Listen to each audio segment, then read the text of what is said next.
I'm very excited for the stream tonight.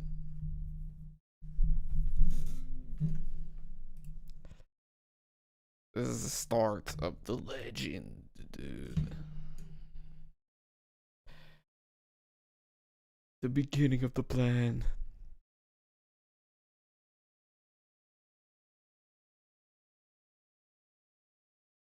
Yes, it should look good.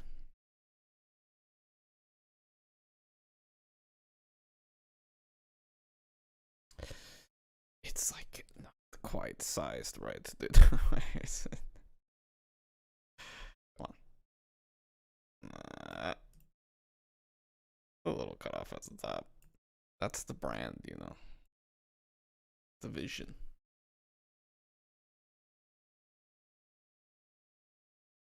Stuff that is. Why can't it do this now? Oh, if I hold shift? Whoa.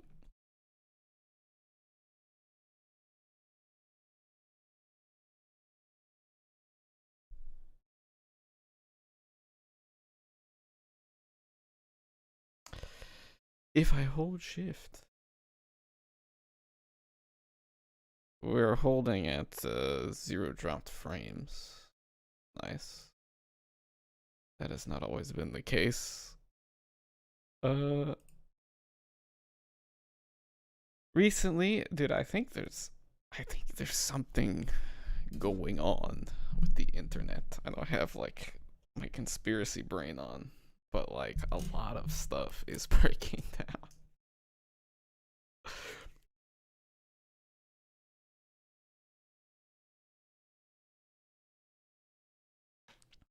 I think we are in the find out phase of fucking around and finding out in terms of internet technologies and things.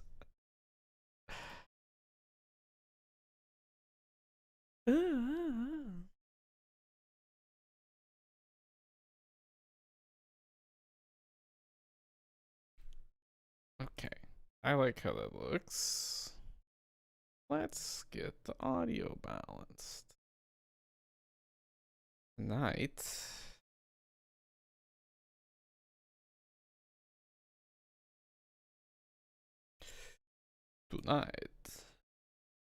About the read. I don't know what can I say.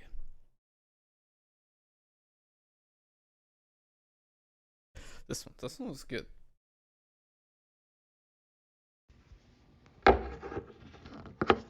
It's so loud. Yeah, I had to boost up Crash during our interview. Yeah, that Portuguese audio. I'm kidding. Stupid.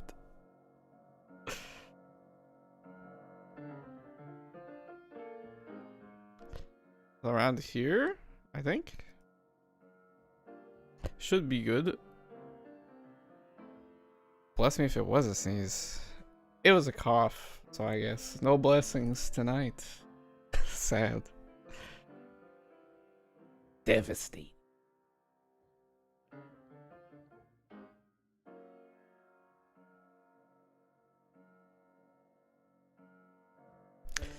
Is the music a good level?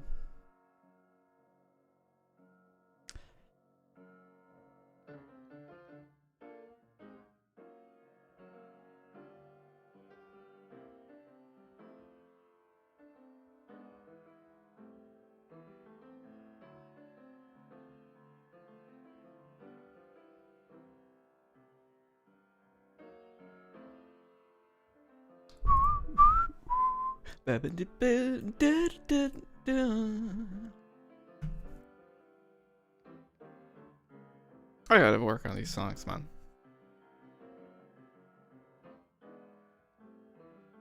Is it this thing?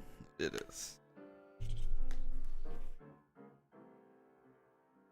5%. I'll give you 2 more DBs, huh? Couple of DBs for this guy.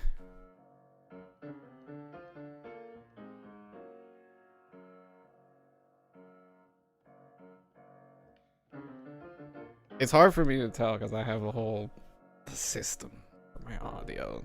The audio here is a completely different volume from my computer's internet. It's too complicated, dude. It's fucking stupid.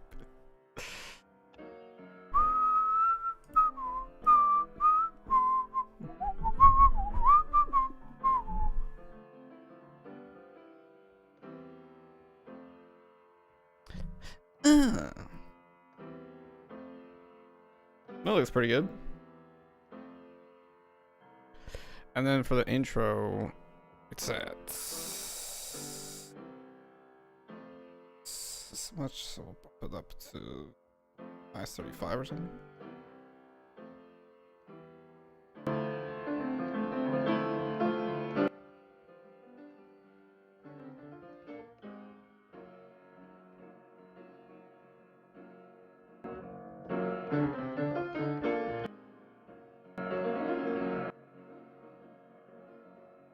Okay.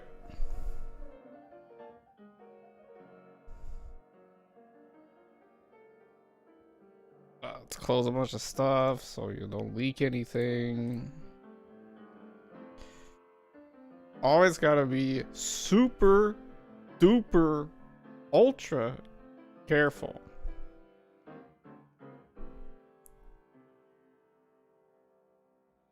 To close, keep Twitter off screen.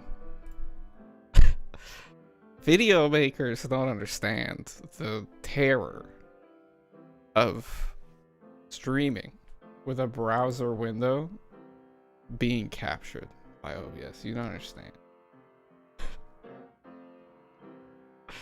And you press Twitter, and you're like, oh, I hope this isn't the event that's being captured. Because people post ass on Twitter, bro. You will just be showing ass on stream. Easily. No, I didn't say that.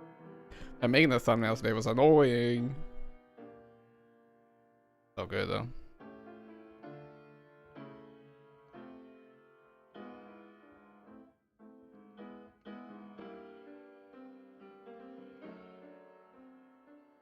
Okay. MAKIMA'S.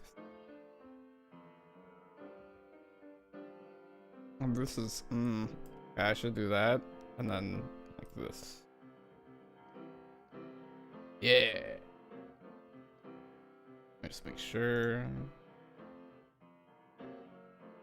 Ooh.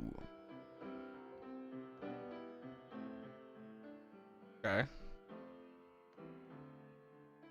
Background now, like here. Here. Yeah.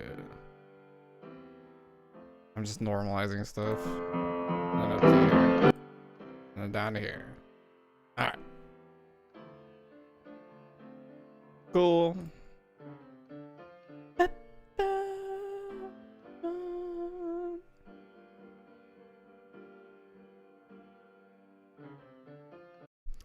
Man, the whole Twitter thing with like two-factor authentication is nuts. That's blowing my mind. Every new idea this guy has, it's just terrible. Yeah, right?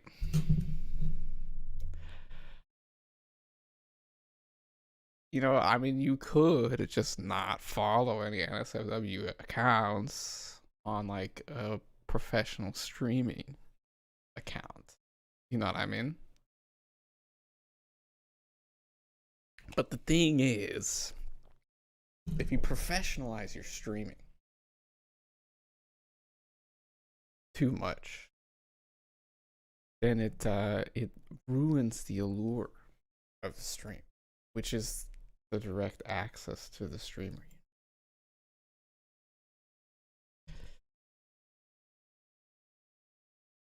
Contradiction.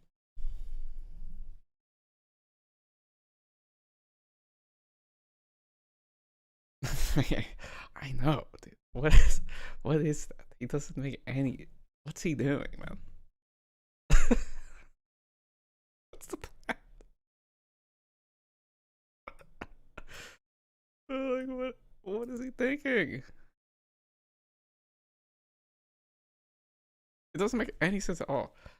Because, like, it makes sense if you have, like, a baby brain, dude. Like, if you're, like, a kid. If you're like, oh, two-factor authentication is, like, a lock on your account, right? And locks are something that people pay for. So we should make people pay for the lock.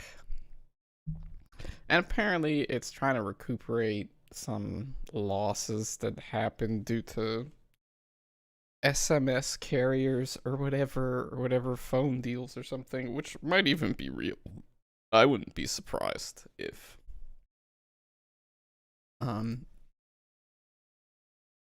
AT&T and Verizon were fleecing anyone. Literally.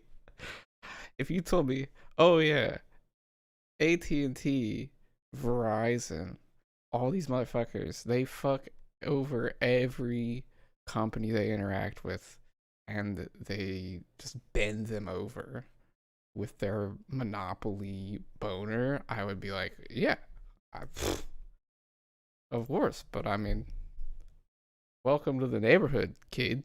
Like, maybe you should have looked into any of that before you got into this whole situation. Now you're in here and you're like, oh, we have to pay? We have to pay to use this service? Yeah, dude, crazy, right? That's wild. Wild. Man is completely drunk off subsidies. He has no sense of doing business normally at all. It's incredible to see. It's incredible to just watch in real time. And you're just like, what? Honestly, I think I will stay on Twitter even if it turns into a graveyard. You know what I mean? I'll be the like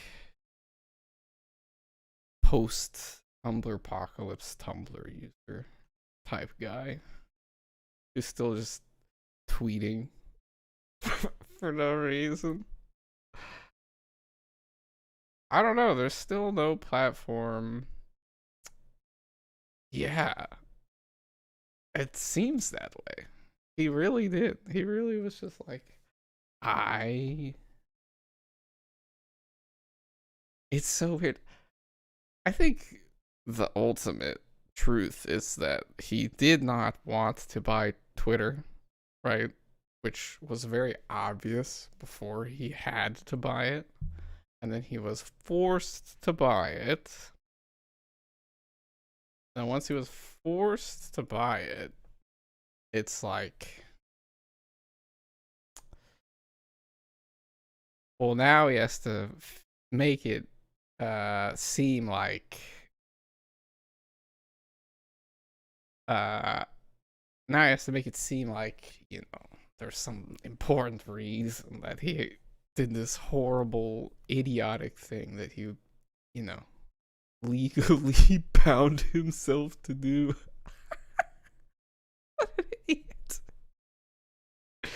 Just don't. Dude, these guys grandstanding like Donald Trump, like leading a riot to the Capitol and then just being like, what are you gonna do about it? And now he's getting prosecuted. And he's like, wait, shit.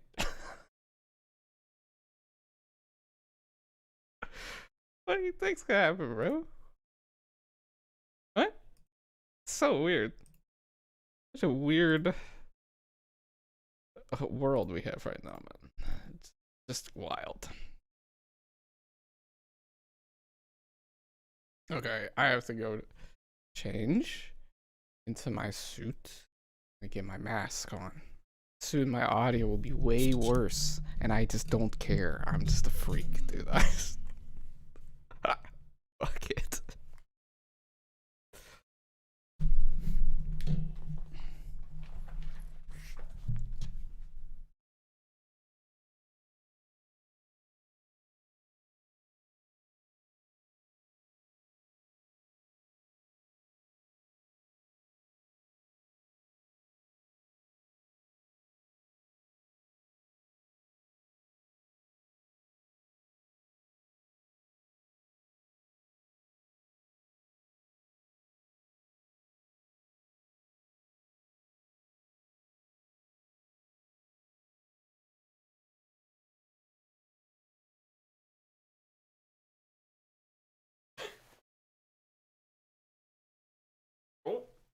changing ASMR.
You know what I want to do?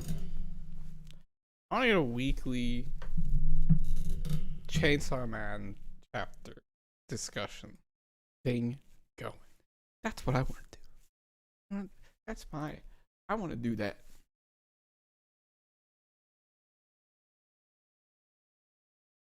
I'm putting that out right now. Boom. It's on.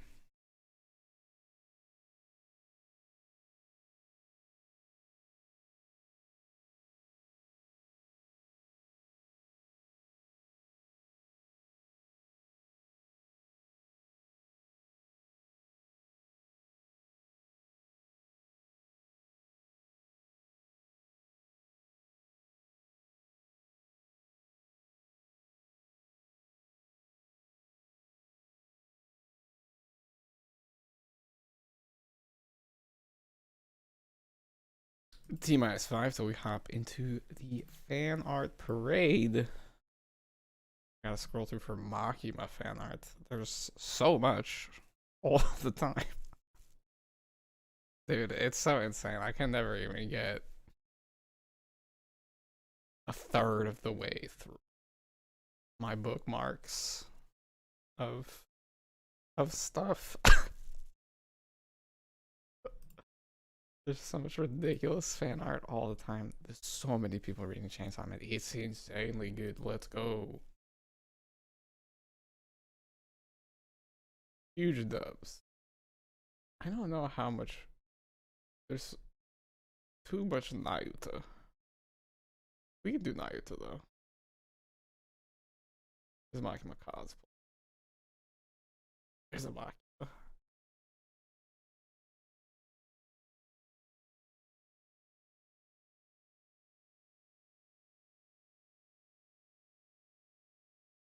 Crazy good. That's a good one.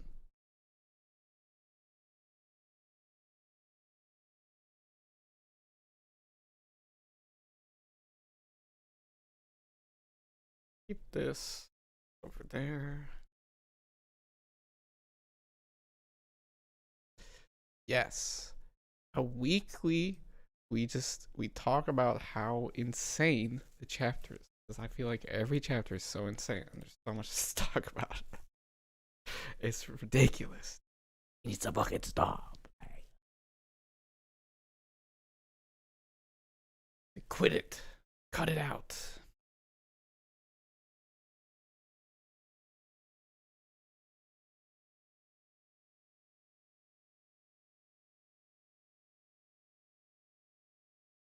Okay. Good to start with.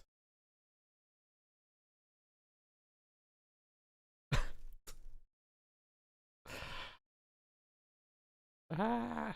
Of course, we gotta. Where was the original of that one? I definitely.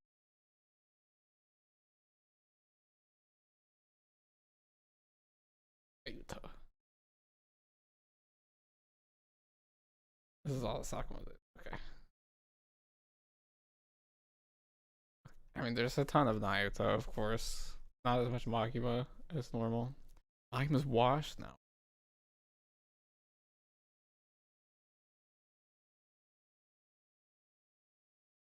I'm gonna do a reread soon, right? It's ridiculous. I already reread part 2 twice. What the hell is he doing, dude? Why is Chainsaw Man this manga? Every time a chapter comes out, I have to go read the whole fucking thing again. What is this?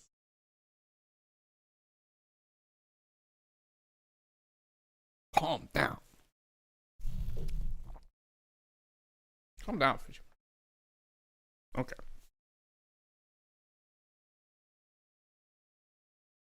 I'm gonna go mask on.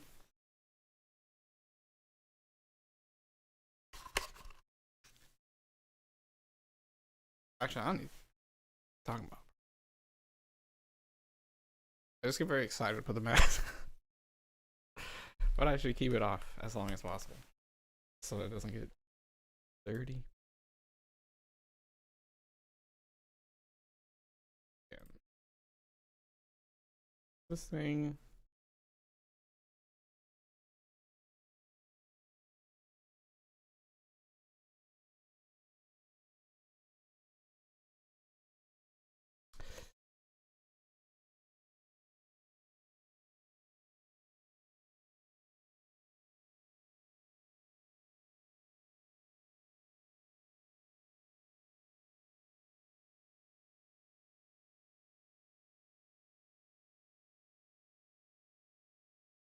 T-1 till we're in.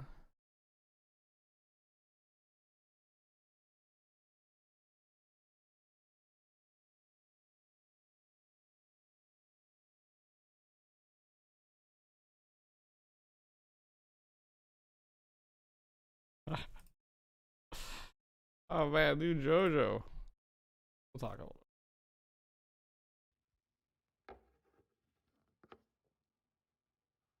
We're in.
having some technical issues.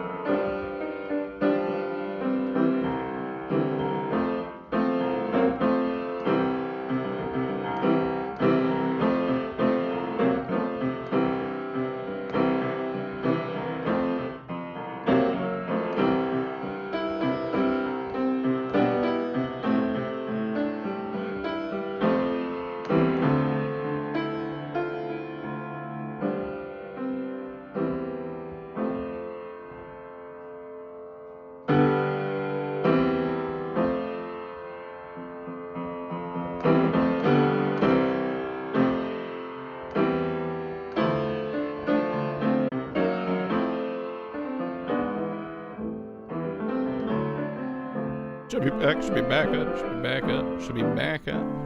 Sorry about that. We're back.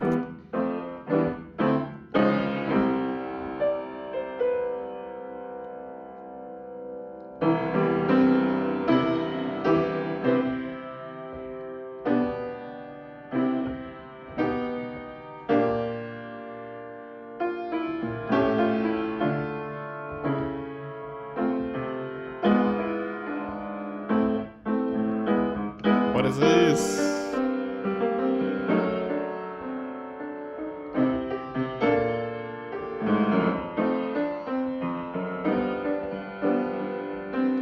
Alright.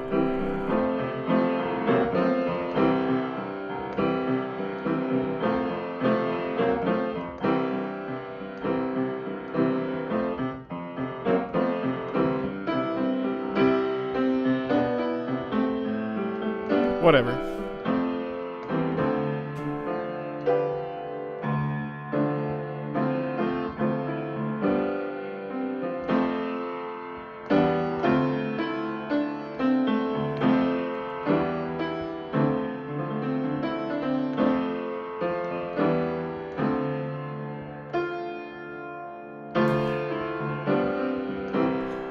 It don't matter.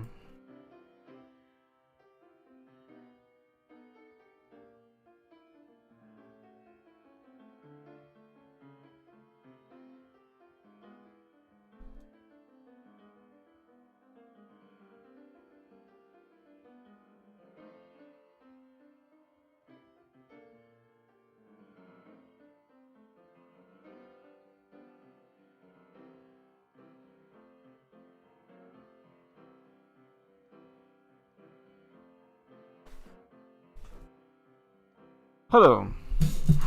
Good evening.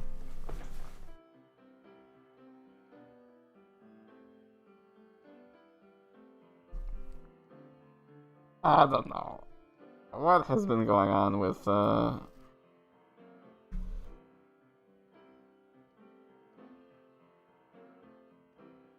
What has been going on with,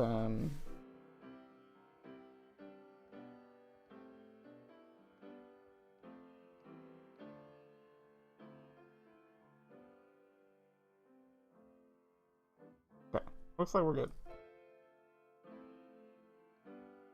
What's been going on with OBS and stuff? I don't know, man. That's what I'm saying. I feel like stuff is breaking on the internet. You know what I mean?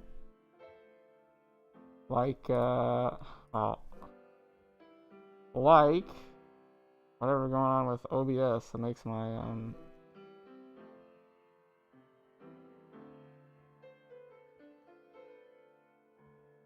my fan art parade did not work. What's with that, dude? Why is that the way it is?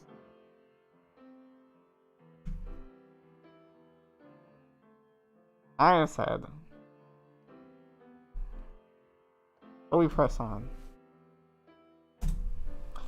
Tonight, it is time. We are talking Makima. Oh, maybe. Very excited. We're going to be doing a deep dive on the Makima character. 5.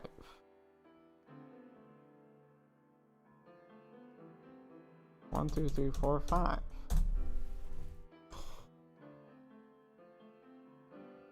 Before that, as we do here, on these broadcasts. A little bit of, yes, that's what I want to see.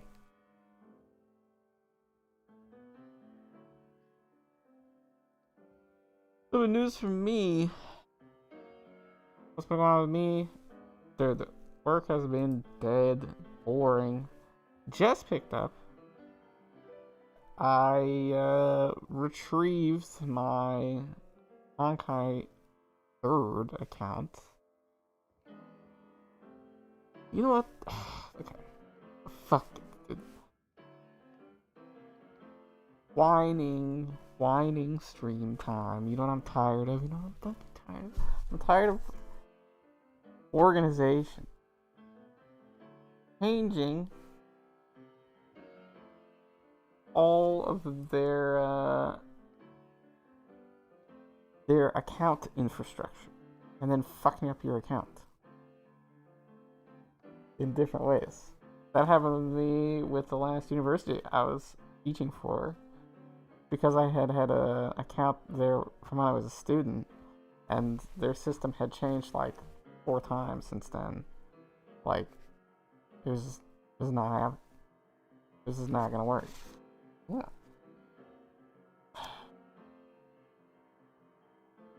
They just couldn't. It was like they couldn't give me a new account because like my identity was already tied to another account, and so you can't do that. But then like my old account was so fucked from being buried in, you know, layers and layers and layers of outdated systems that it was just unusable. Like, I didn't have an email, I couldn't do anything, I could barely log in to anything. It was a shit show. It is all just this, you know, this cycle of just changing shit. They're not updating shit, they just do new shit. They're like, we got rid of our whole system. Like MiHoYo changed their whole, like, HoYoverse. They wanted to, like, I don't know, break away from, you know, the Genshin Impact brand a little bit. Give themselves a little more room to do whatever, I guess. But, like, and then they're like, okay, now we have a new way for you to do your account. And so then my old Honkai 3rd account from like 4 years ago fucking got lost in the sauce. And so when I went to log in again, it fucked everything up and gave me a new free-to-play account. It pissed me off.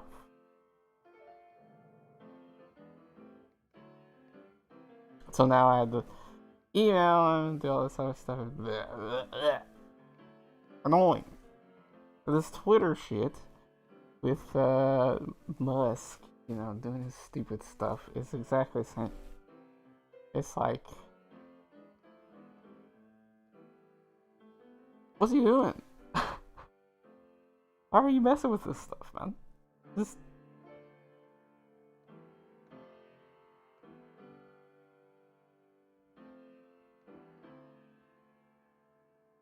they're just messing with it to mess with it. Like, it's just like we're just changing stuff because the profit margins, blah blah blah, yeah, innovation, da. No, shut up. I can't believe I'm being conservative in this situation, but there's so much stuff in tech that's like, why are you guys doing this, man? Like, what do you? The thing works fine. Okay, here's a real deal. Introduction. We're getting the text out in the introduction. That's how you know this episode is gonna be base as hell. Alright, we're talking about Makima tonight. Alright, I'm going crazy. Let's talk about the software death spiral. I'm coining this right now. So here's the thing. Software streamlines repetitive tasks.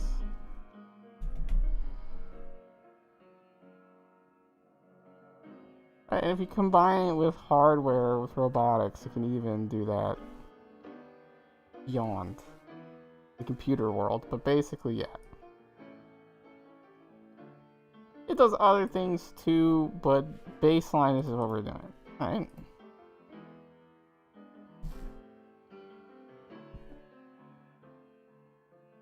So, once the software does what it's supposed to do,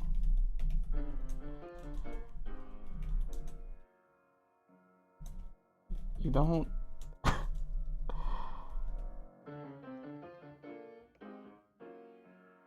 need a software to do that.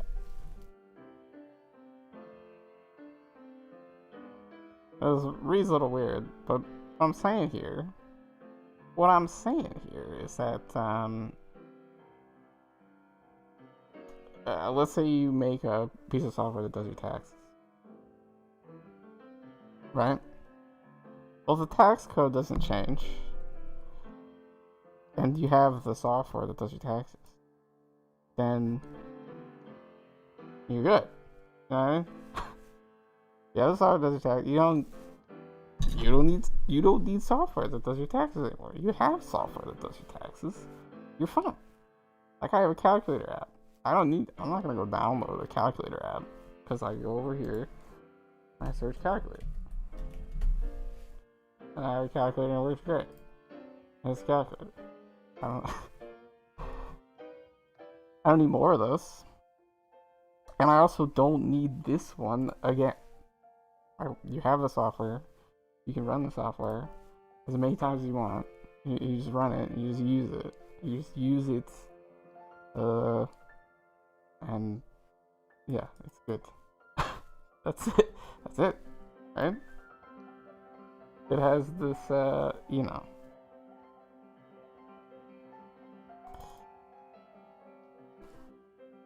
So like app companies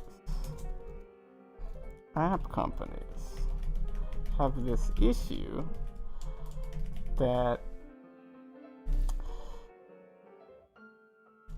if our software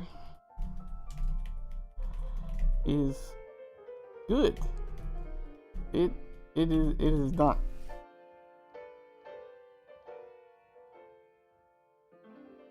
Right, and yes, there's bug fixing. There's bug fixing and optimizing and doing this and that. Once a thing does what it's supposed to do, if you don't try and make it do anything else, then, you know,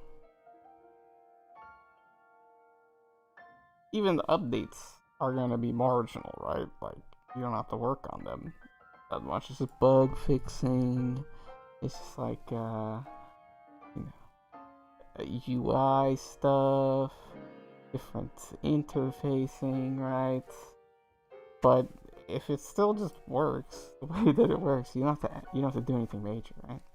You can just let it hit and get bug fixes and, you know, minor updates, and that's fine.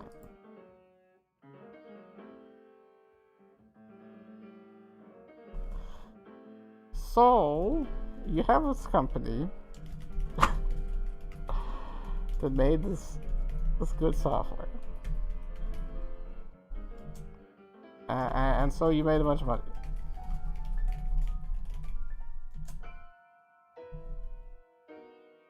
So now you sold it, and people have it,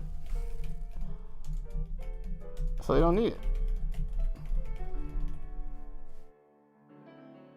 Right? It's not like selling corn. If you sell people corn, they're gonna eat it, and then it'll be gone, and they'll come back, and I'll be like, okay, where's the corn, bro? Let's go.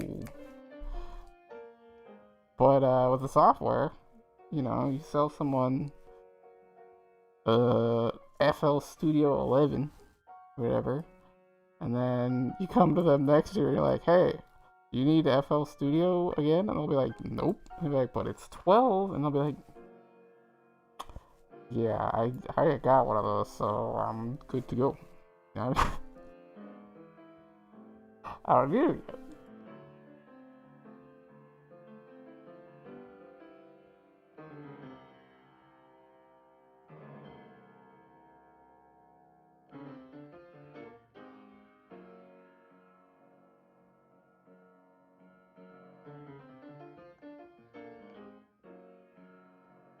Right? So this is where the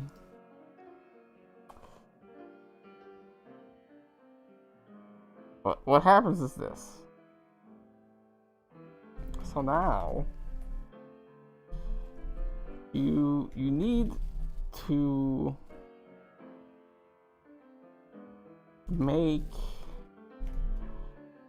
the software different, and you need people to need this new version. If you want to sell the software. Nowadays, most apps don't sell the software. They just get a bunch of people to use the software for free, and then they sell the content and the data generated by those users. Right? And so to data analysts, people like me who dig into the data sets and turn it into, legal financial advice.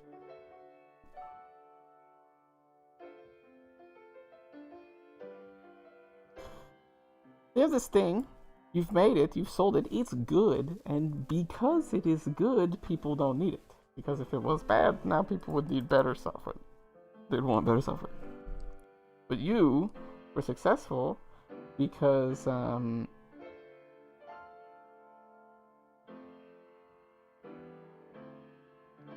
your software was good. Right? So people have your good software and they like it. They don't. It's just good. What are you gonna do? You come to them and be like, "Hey, new software. Like, let's do something different." They're like, "No, it's the same thing." They're like, yeah, I need that." What you do is you make a new file type. You make it incompatible with an old operating system. You know what I mean? You mess with stuff.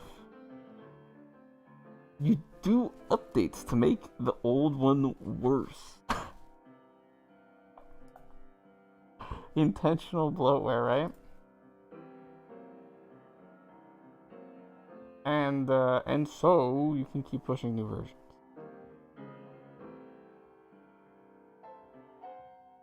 Right, and this, at the core of this, is the operating system update, which is always, and truly, I mean, really, the operating system update is, in a lot of ways, like a security thing and improvement. Right, there are improvements and reasons to keep working on and developing the operating system, but you don't need to do a complete overhaul every 3 years, where it's like a completely new type of everything, just so that old shit stops working, right? The thing is, everyone is like kind of done. Like, everyone's just. Are people gonna get Windows 12? I guess. But like, why? Where do we go? What's happening here?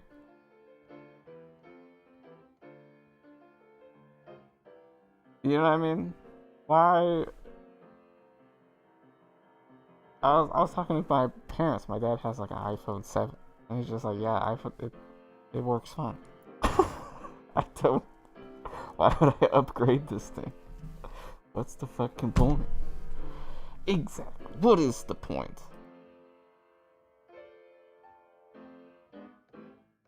What is the point of all this? Well, the point is, eventually, this consumes the product, right? You keep adding different shit. You keep you know, putting different systems in, adding different file types. Like every fucking version of Excel has a new spreadsheet file types. There aren't that many ways to store spreadsheet data. There's not that much shit. It's just the data, right? It's like you can just put you can just put it in a CSV.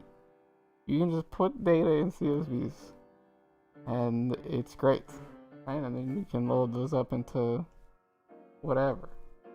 Sometimes, if it's a really a huge lot of data, maybe you can't. Even still, there's nothing that special about table, like fucking fucking matrix matrix information storage. Yeah, there are different ways to do it. There's not that many, so whatever.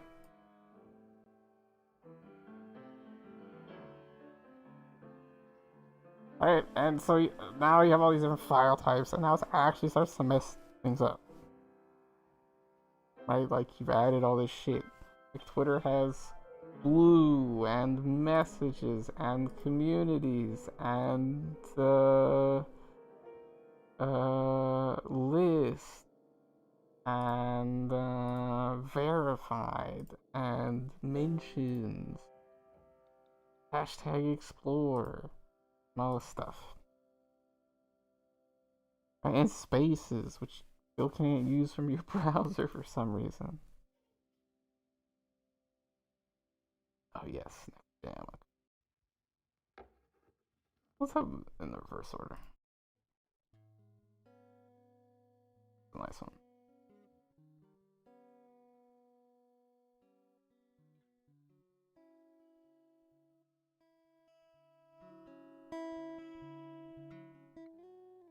There.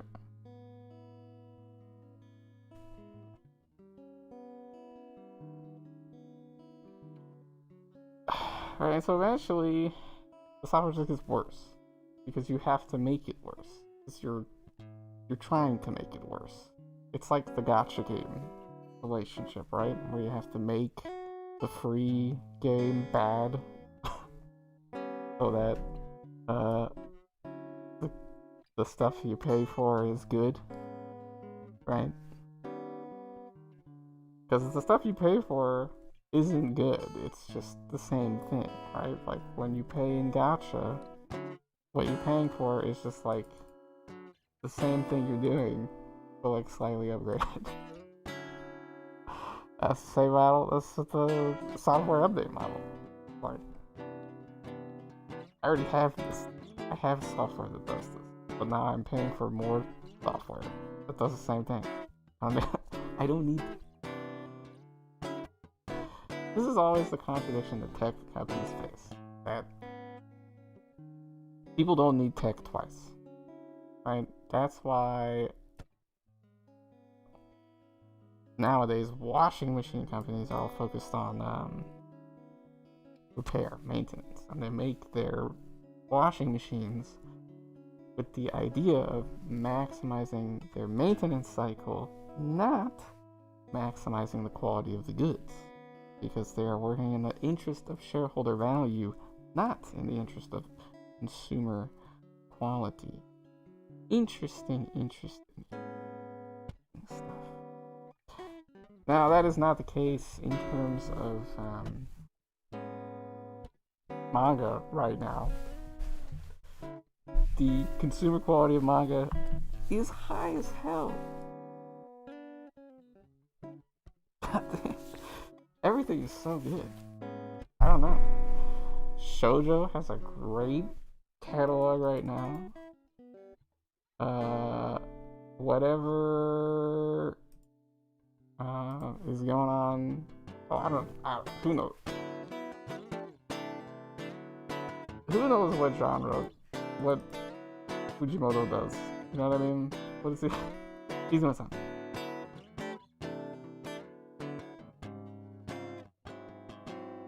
Oh, the scuffed part. Who knows what he's doing, dude? He's gonna be...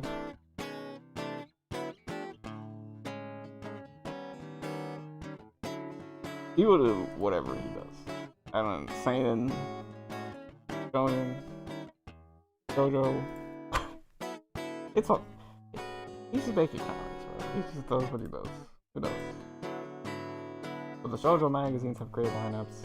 Jump Plus, I'll just say Jump Plus. Jump Plus is kind of a new type of distribution. I mean, it's digital distribution, right? And so they're trying to,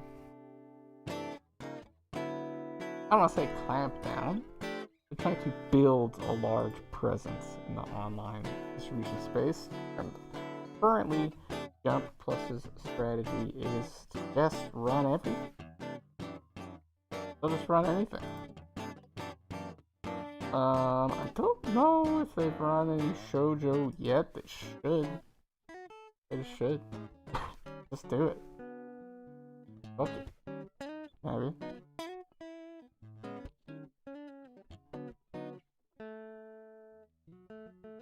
Ah, yes. Trans discourse is going around after brutal murder in the UK. Absolutely horrific stuff. And the New York Times getting called out for constantly running just like, you know, bread and butter transphobic stuff. We're just asking questions. Question is, should trans people exist? Question. First thing, on the one hand, they do. And, you know, who cares?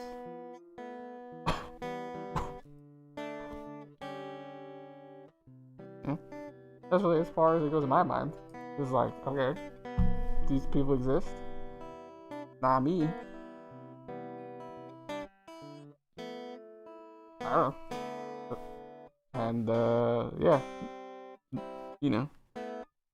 They have their own identity. Okay, good. I'm glad that they do. Great. Good. Whatever. Fine. Yeah. That's like the normal attitude. Because like, whatever, man. But yeah, there's all sorts of people. And I don't really worry about it. You know, the fact that another type of person exists. Sure. I bet they do.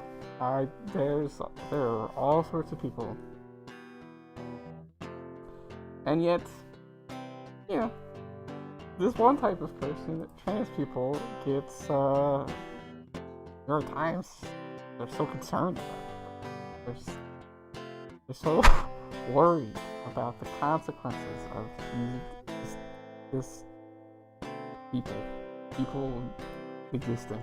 And it's not even a lot. It's not like, oh, there's 10 million, you know, armed guys running around America. It's a mega gang or something. No.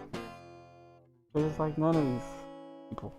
There aren't any trans people. Like, there are. But it's like,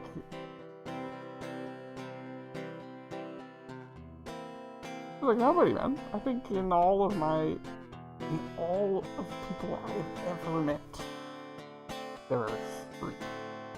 Three? Oh. Everybody I met. Not very many. It's not very many. Yeah, and those people that I know, who I think all of them I know, you know, cross the dividing line, so to speak. I don't really know the preferred terminology around this whole process. Again, whatever. It's cool. Those people exist. I don't really know about it. It's fine. I'm not using general language to like ignore the concept of transness. I'm talking about trans people. I'm using general language to show that, you know, this is a general mindset. It doesn't have to be like this doesn't have to be like a crazy mindset about you know, you don't have to dig in. You don't have to learn all the stuff. Right? It doesn't matter if you know all the stuff. Fine. Just because there's all sorts of stuff that you don't know about. And it's fine. You don't have to worry about it. You don't have to think about it. It doesn't matter. It doesn't concern you. Maybe it does. If it does, and it's part of your life, and interact with it, great. Learn about it. Dig in. If it doesn't, I don't know what's your concern. What's going on? Why are you worried about this? When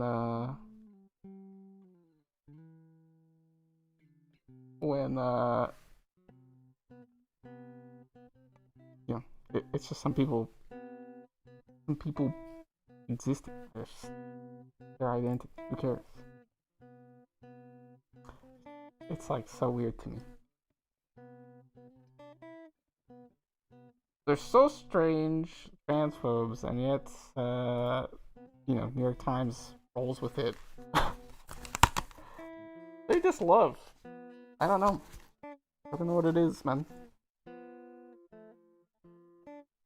I mean, I have an idea. You know, Noam Chomsky, blah blah blah, etc. Manufacturing consent, etc.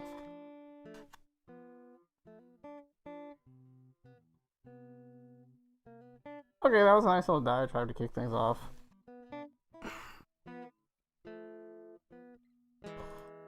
That's all that's been going on, man. That's what's going on in the world. Musk is ruining Twitter, or you kind of already covered that. Going on in my life, I'm playing Honkai. I started playing Honkai again. And that's all I'll say about it. You might see some other stream. Who knows? Shut up.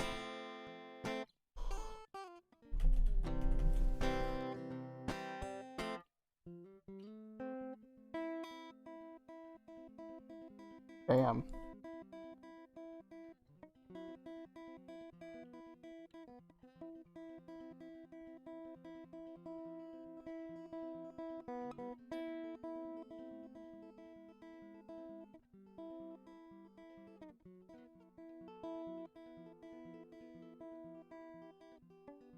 Hold on.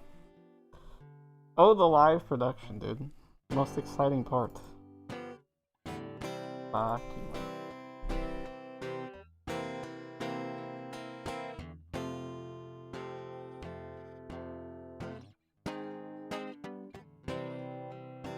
On top of everything.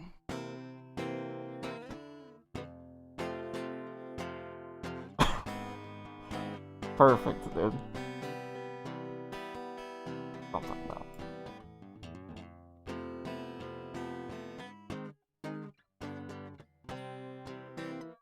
This is, you know, fan art Makima. Right here.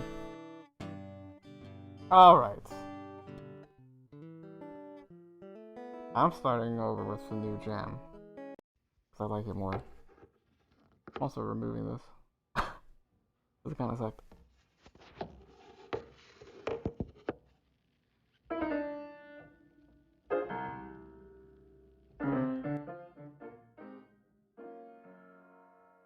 This one's so much louder. Alright, let's get into the main topic tonight. Our first in what will be a long ass series, because there's quite a few characters in this series. This series, every Chainsaw Man character explained. Boom. We're going to dig in to every single character in the series, one at a time.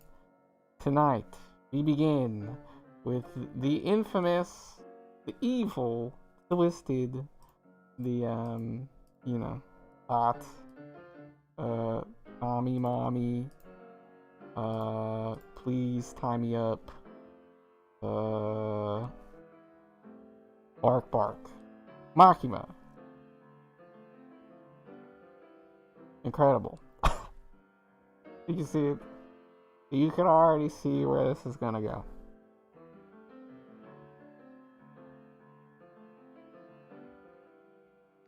First of all, why would I start with Makima? We're starting with Makima, sheesh. But mostly because Makima,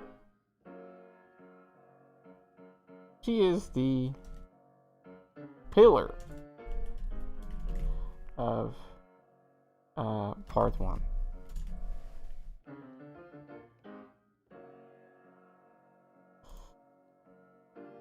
And her story, her character, defines the whole of part 1 from start to finish. Right? She's not there in the beginning. She's there in the end. And every part of the story involves her.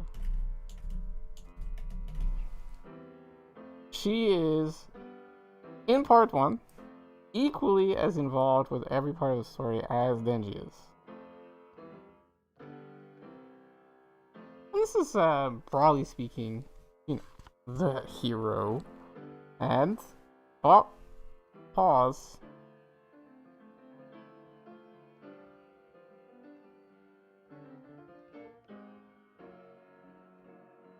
Here we go. Manga spoilers. Only time I'm gonna say it. Manga spoilers. Please be warned. Alright? Boom. This is your last warning. People who haven't read Chainsaw Man and just clicked on the Makima thumbnail because they're a simp. Huh? Get out of here. Go read Chainsaw Man, right? Get out of here. Manga spoilers. It's done. Last warning. Okay? Get out of here.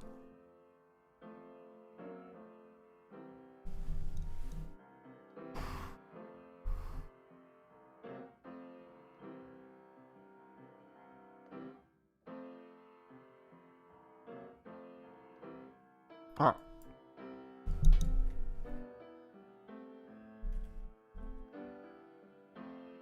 She is as involved in part 1 as Denji is. It is as much Denji's story as Makima's story, and if you've ever watched a shonen or anything involving a hero, which, rare, I know, but maybe you too have encountered such a thing.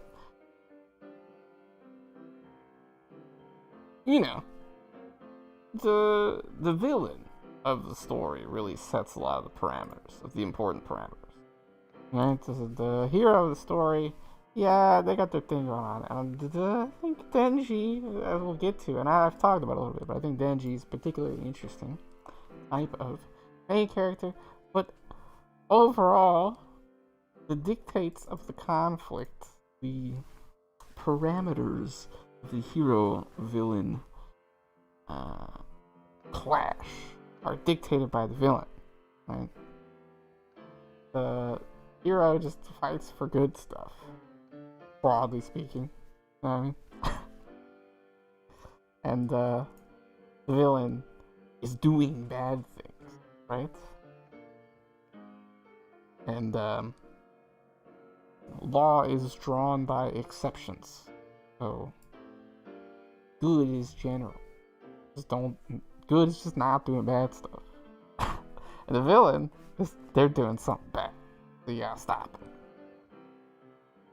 And oh boy, Was Makima doing something quite bad? So, for that reason, as the villain of part 1, her story sets parameters of the heroic conflict. What's going on?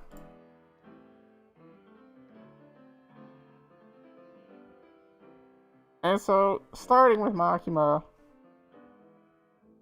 is going to give us a good foundation for everything else. For the whole other discussion of Chainsaw Man, the part 1, we will be going through, continuing to go through, because, I mean, have we been going through it? Have we already? A little bit. We may have done a little bit of that.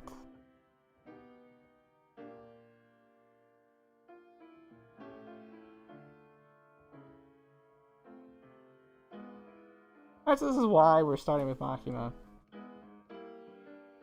She's also, you know, the most controversial and intriguing character from part 1. Right, there's no other character that occupies a similar position in most stories. It's, you know, yeah, there are femme fatales, but not like these. You know, Reze is like the femme fatale of part 1. She does the whole thing, seduction, and the betrayal, and you know, the whole femme fatale routine. Reze does that. Makima's doing something else. Mama, mommy, Makima, mama. Oh God.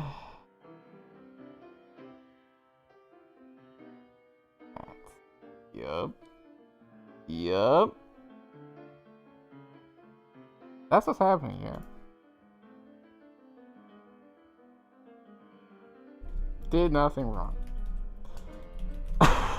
Okay.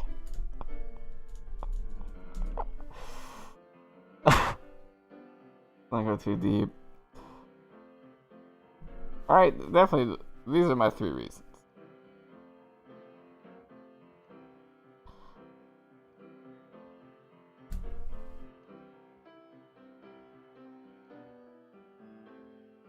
So, to talk about Makima,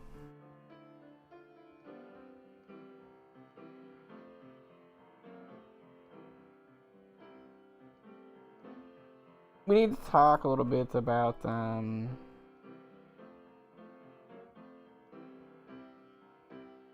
the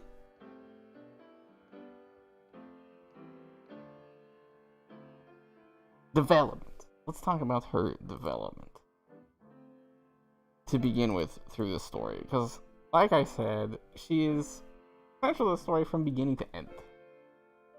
And over the course of the story, her role in the narrative changes.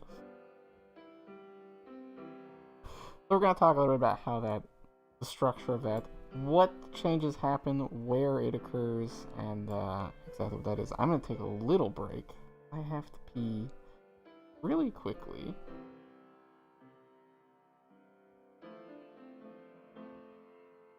We'll be right back.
didn't retire off it.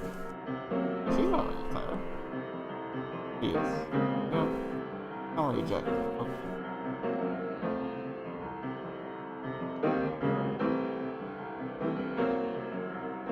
Alright, so let's start off.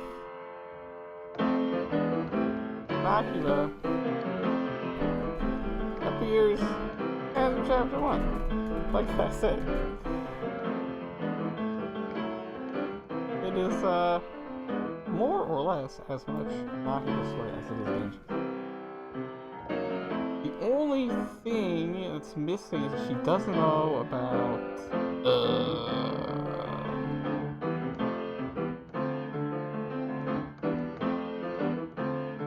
she well yes she doesn't know, you know, all of Denji's circumstances, what happened.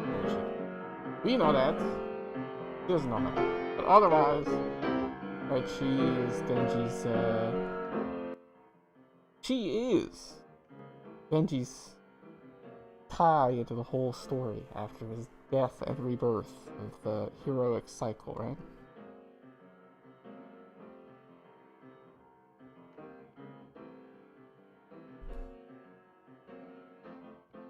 Right? And she is Denji's driving motive.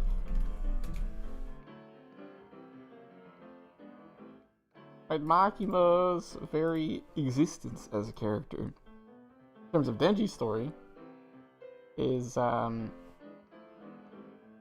as his motive, as the cute girl who gave him a job and took complete control of his life, literally, instantly, as soon as she met him.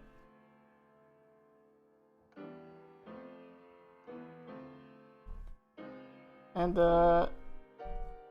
she's also the driving force. Well, put it that way. This is Makima at the beginning, right? And she's sinister, but not cruel.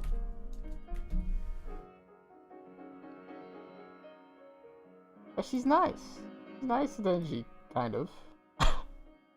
In an extremely concerning and sinister way. Something suspicious.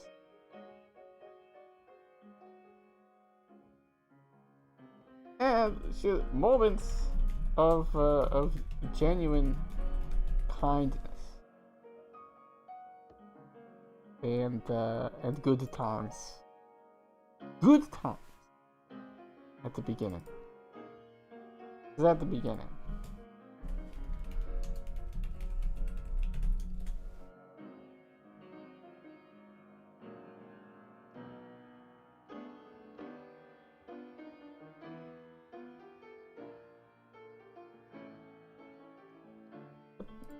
Alright? This is what we get at the beginning. The turning point, of course, here is when she dies on the bullet train. Death. Going to Tokyo. Going to Kyoto, rather. This is where you begin to suspect her humanity, her intentions, her ability, you know?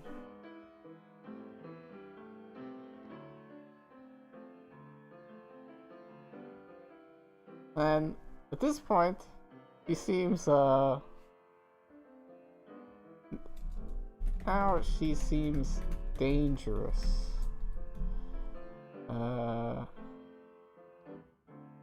And secretive and powerful.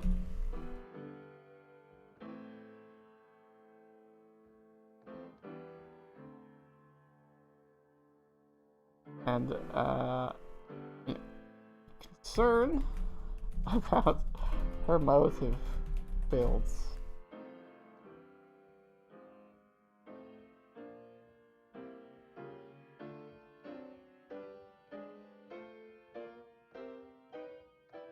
Alright, so at the beginning, she shows up. She's nice to Denji.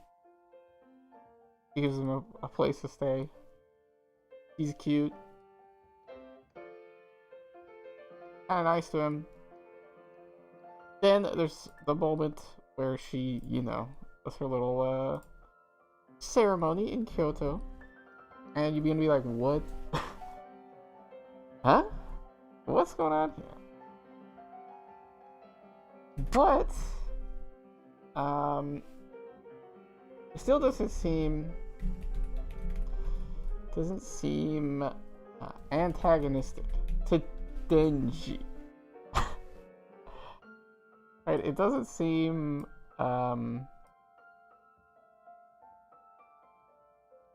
like she's particularly concerned about Denji per se. Or like that. She's doing this stuff and it's nice. And it seems like she has her own reasons for doing it. But at this point in the story, it doesn't necessarily seem like her whole this whole system revolves around Denji. Right? It's just like she's got some other stuff going on. She's using Denji clearly. It's sus as hell. But, it's Chase-sama, right? Okay, so she's got some other stuff. At this point, it seems like that's gonna be interesting to find out as a development in the story. It is interesting, but probably not in the normal way everyone thought it would be. Normally, it's like a reveal. You're like, oh, this was what Makima had going on. That's the next. It's like, the reveal is, oh, now everything is horrible and I hate this.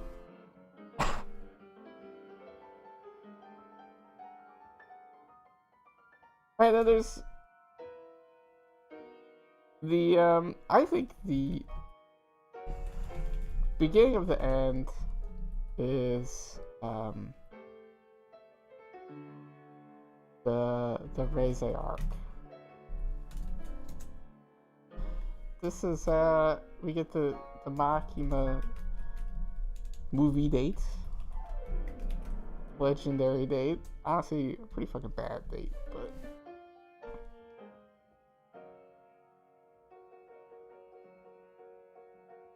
and then Makima kind of disappears. But there's the movie date. And it starts the Reze arc, and Denji finally had a date with Makima, but now there's this new woman in his life. What's he gonna do? Right? That's the arc. And Makima is absent most of the arc, and she appears at the end.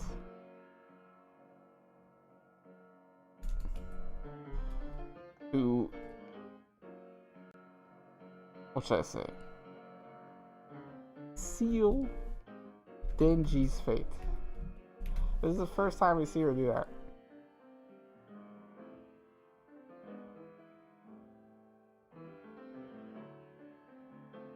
As we start off, Makima seems great. Then, seems very suspicious and concerning. Then, pops off, and now we wonder, what is this? What's going on? Clearly, he's a problem. He's doing something. And it's, right? This is when you realize that her deal has to do with Denji.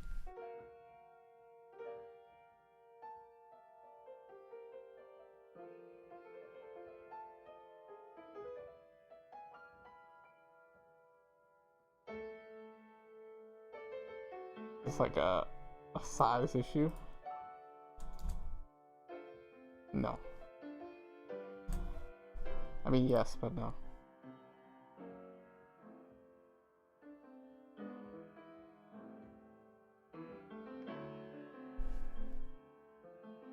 Alright, so all this is to say, over time, her role in the story changes. Right, and her role in the story as it's changing is dictating sort of the direction that story moves in. Right, so at the beginning, her kindness is what is setting up all of this. Then you go Tokyo, getting a job, beating power, living with Aki. Right, that the mode kindness is happening, and then after that, mode suspicious is happening, and that whole arc is kind of sus, weird. Right at the beginning, Makima movie date romantic. Right, Makima's being romantic. It's the romance arc. Boom.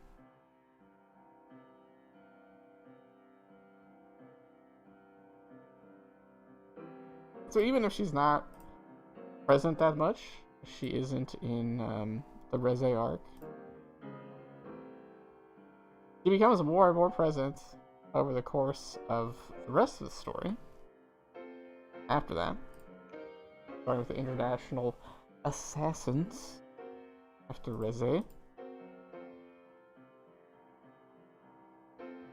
And of course going into the final arc.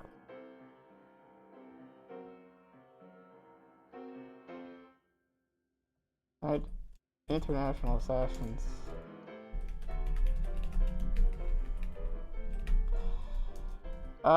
She seems evil, but still mysterious.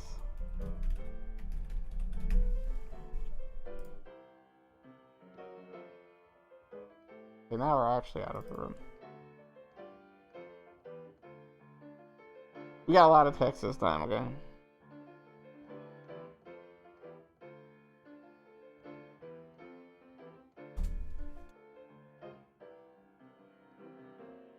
Seems evil, still mysterious.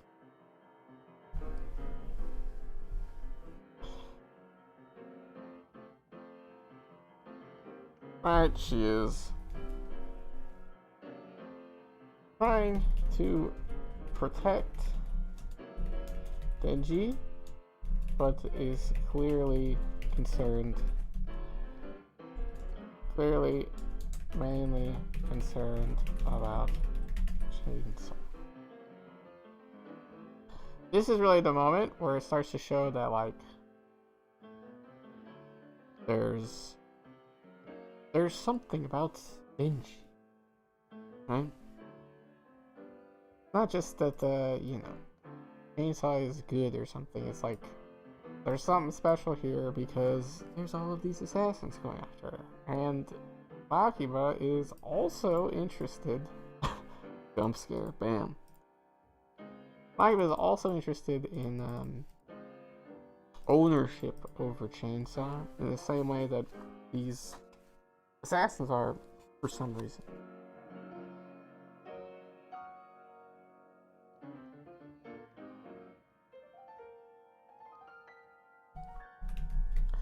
Of course, brings us to the Gundam arc.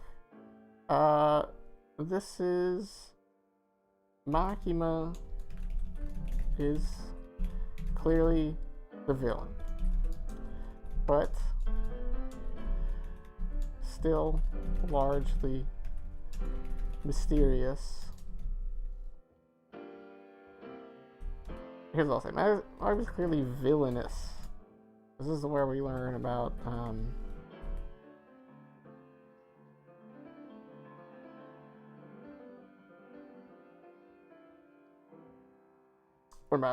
Angel's whole situation, and she fights the gun devil, right? We understand that she is the control devil.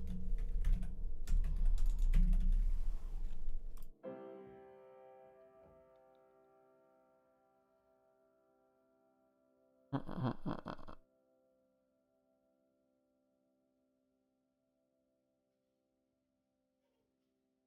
the thing is,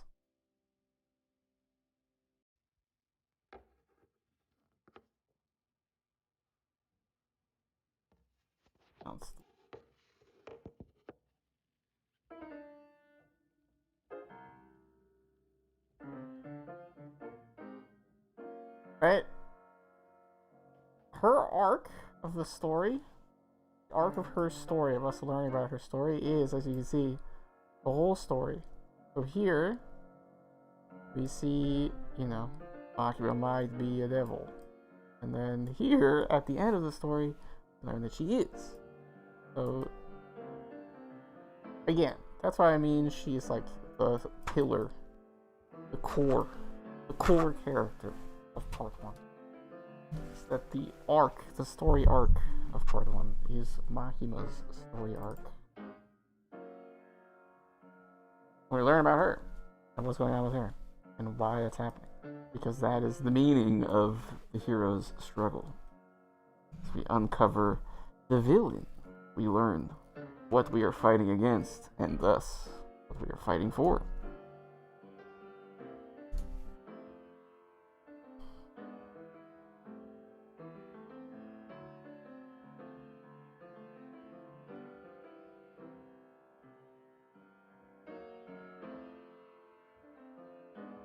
I deleted some stuff. Whatever. I'll put it like that. To emphasize how, how those are connected. Oh, this is, not international.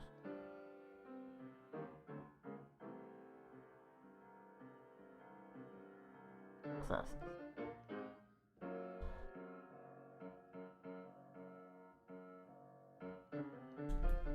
Gone the devil. Fairy villain. Still don't know that much. We know that she's the control devil. And finally, there is Makima v Chainsaw. Put it this way. Control v Chainsaw is where we learn of Makima's sinister manipulation, her abusive control of Denji's life, and her plan to subjugate Chainsaw.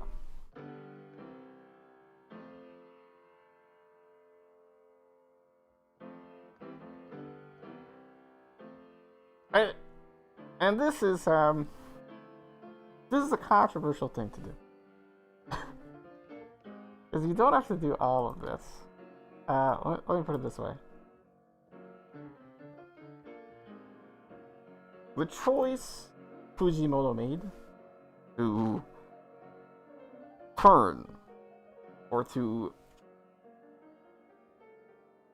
have Makima's plan be constructed as,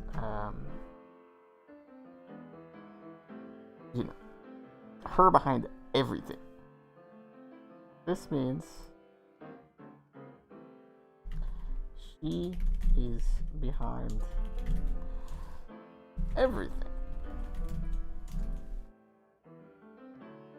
This is a really strong choice to make with a character, because with a villain, because the bigger bad syndrome is one thing where it's like, oh yeah, you may have defeated me, but there's a more evil guy. But this isn't really like that. This is sort of reversed of that, where it's like, instead of now there's another one, it's like, no, this is the ultra. He consumes all of them. All of those bad people are being manipulated by her. She is the hated mother. Right? She's who you hate. Blame her. It was all her fault.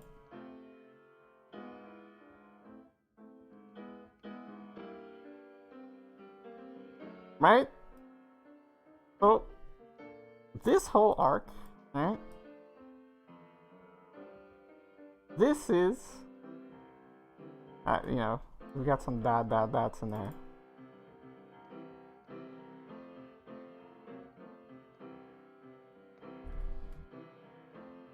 This arc, from the beginning to the end that we went through.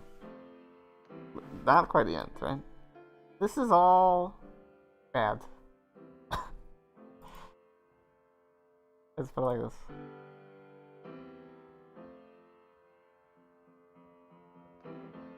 This is all like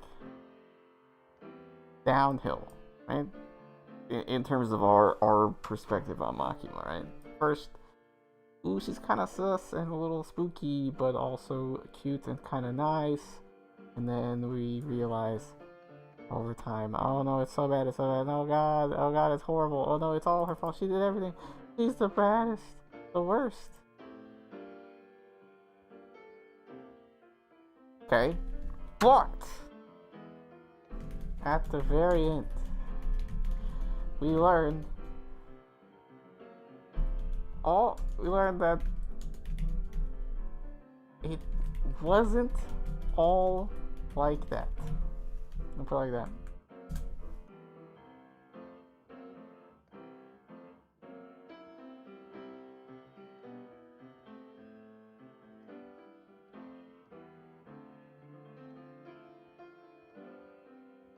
Bam.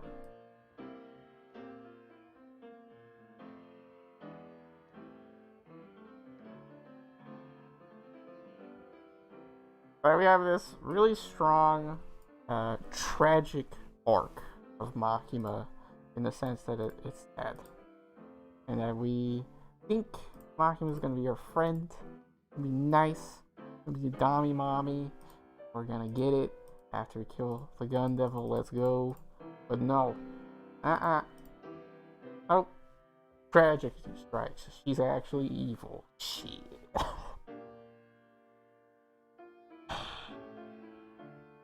Fellas. Yep. Damn. He was evil. That sucks. It's tough.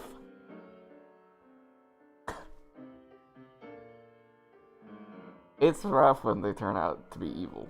That's the worst. But okay, right at the end, it turns around. Right at the very end. And I'm gonna pull this up.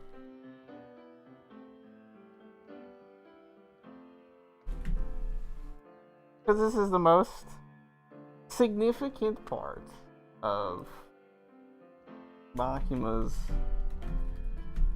story.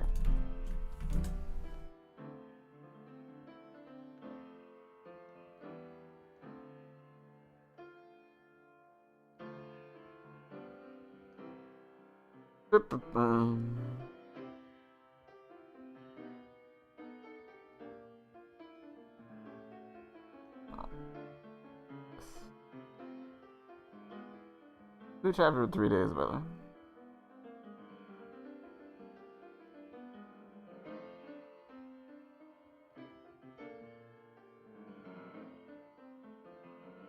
And this is another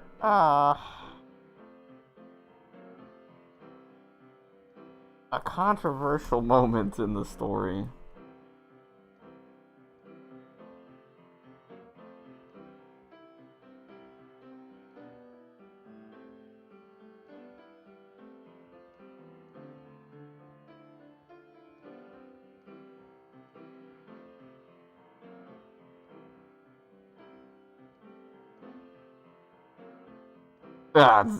Okay, I have to not be in awe of Fujimoto too hard here. But again, remember, all of this is in the context of us being messed around, twisted. Our hearts have been played with. Makima's character was sympathetic, but then it was tragic. No, I hate that. Now I feel betrayed. Makima, however, right at the end, we get these 2 pages. Just 2.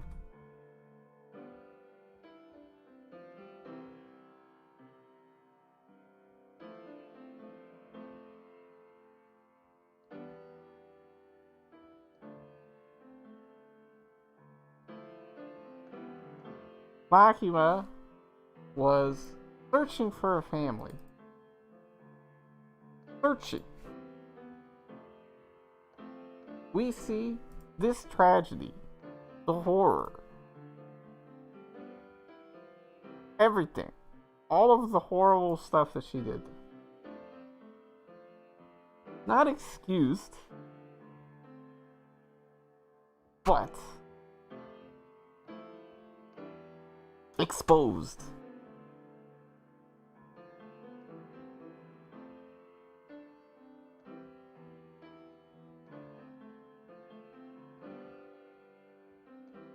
That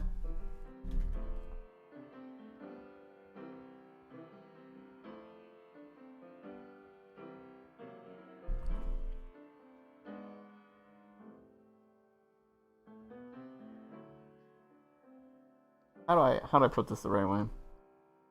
It's gonna be important because it's gonna go in this video.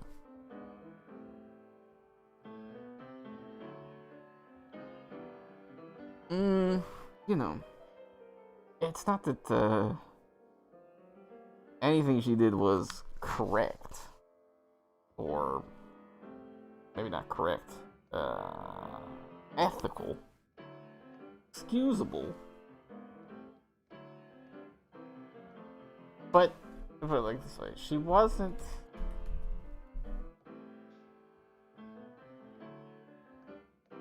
purely pursuing power.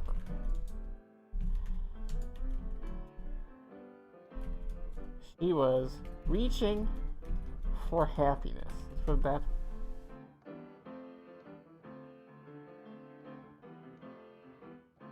Right at the beginning of Chainsaw Man. Chapter 1.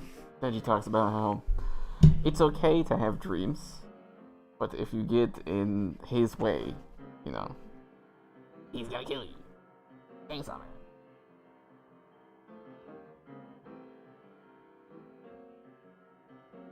And so, in a sense, right, at the very end, Ochida reveals that Makima was doing the same thing. Right? He was pursuing a vision of happiness that she had, and it was warped and twisted by the systems that had controlled and created her.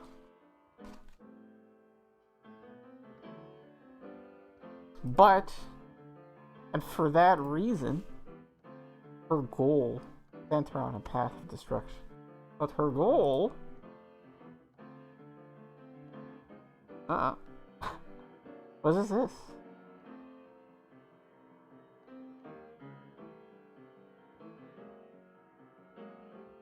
Right, so in that sense, Makima's arc, right, lays out what I think of as the core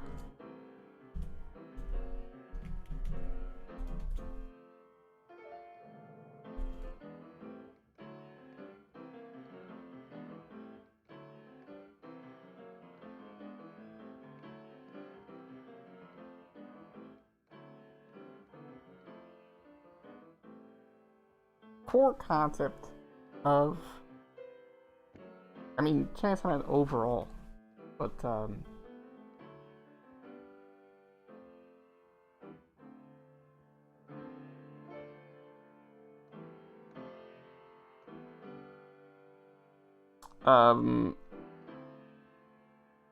core idea of Chainsaw Man overall. Makima's arc defines being that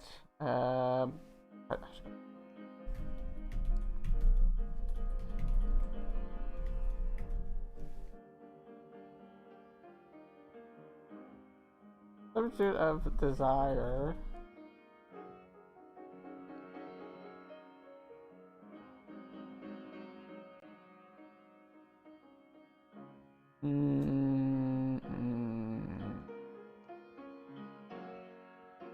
Or should I? How do I put this?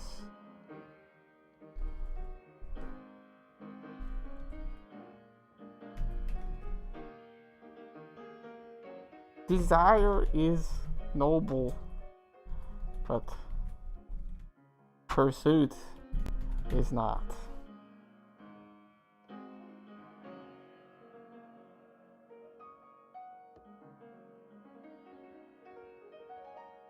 There we go.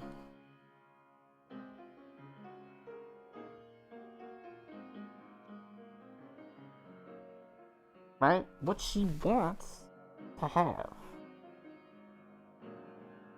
Right? What she wants to have is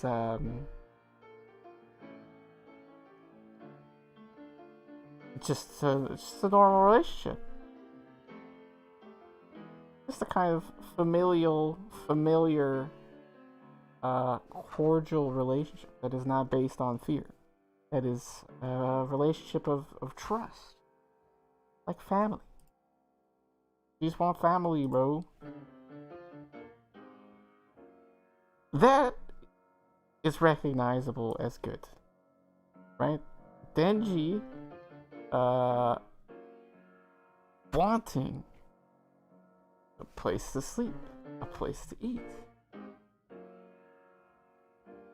food, a girlfriend. This is all normal, natural stuff. We all get it. Nothing wrong with that. However, in pursuing those desires, like the Yakuza did, like Makima, you may become twisted.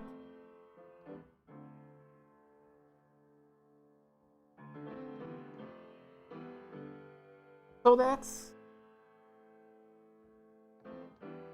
the main meat of Makima as a character in Chainsaw. She, through her actions in the story, through her role, this shifting role of how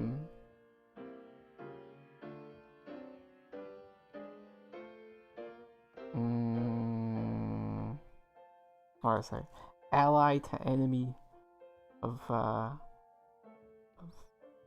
you know, from the muse to the villain. That transition sets the understanding of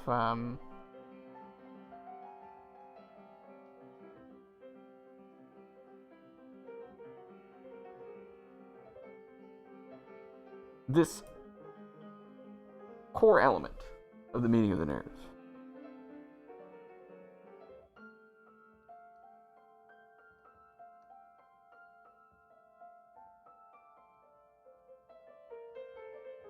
Right, and this, of course, touches on everybody's story, like Aki's story, Denji's story, even Power's story, kind of. Kind of. Right? Somewhere in the pursuit of desire, we get lost. We get twisted.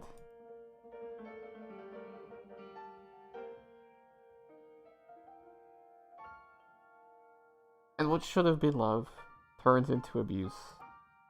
And there we go. It's a big picture idea of Makima as a character.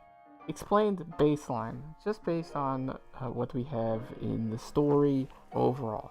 Obviously, didn't go line by line. We could do that at some point, but you don't really have to. It's fine. Okay. basics done. I'm gonna take a little break again to get some more water and think things through a little bit.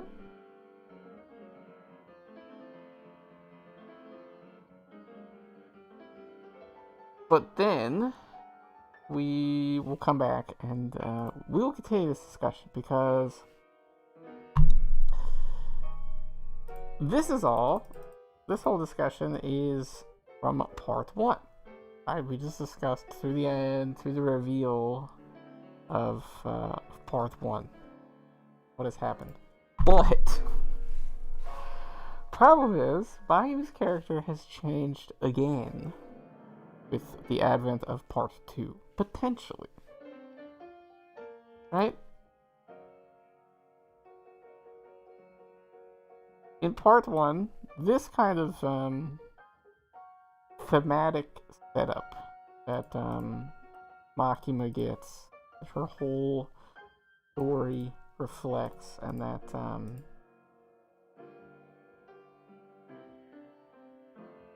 that is really, one of the main themes of Chainsaw Man. That we have noble desires, but ignoble ends to those different goals.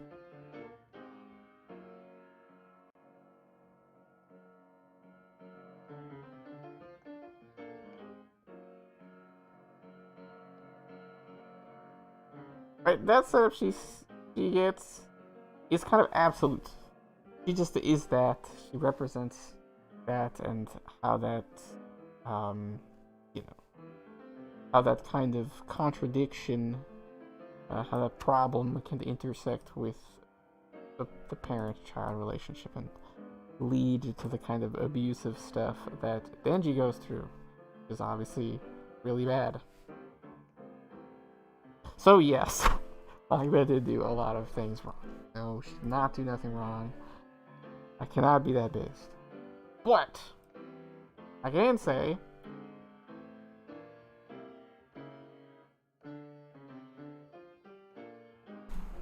part 2 has introduced many questions. So, after the little break here, we're going to come back and we're going to talk about what part 2 has done to Makima's character. And what that means for the meaning of text, because Makima, essential character. Her story is the story. Her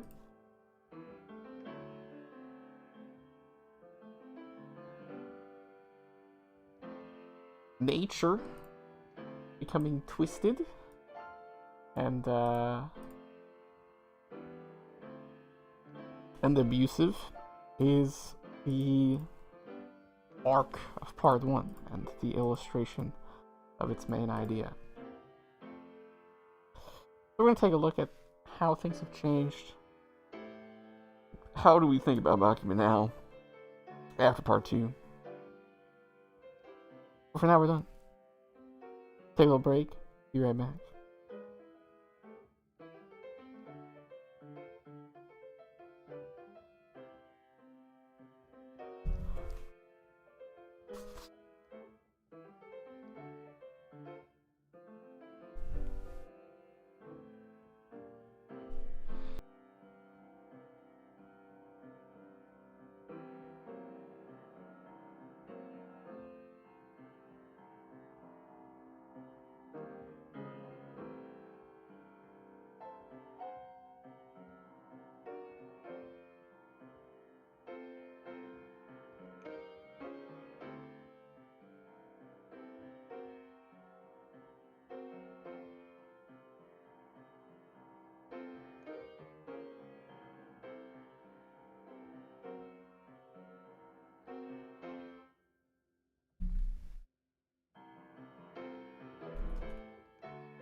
Oh!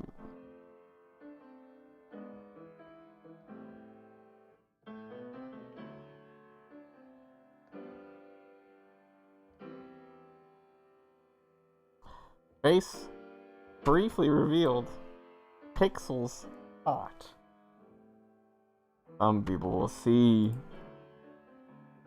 Will I be exposed? I don't really care.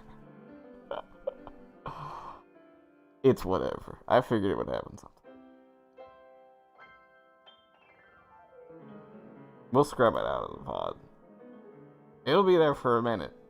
Maybe someone will catch it. Probably not yet. I don't think I have enough fans for it to get caught that fast. Yet. Goofy's just obsessed. Okay.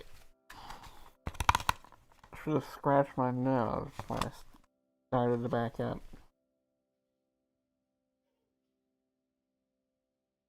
What has changed?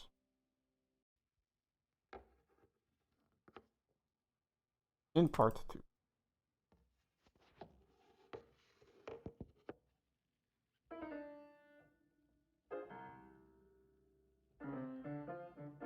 And overall, Makima's arc, the villainous descent, an exposure of the truth of the world, right? He's being exposed. Your villainy is exposed, Makima. That villainy exposed. A twisted pursuit of happiness.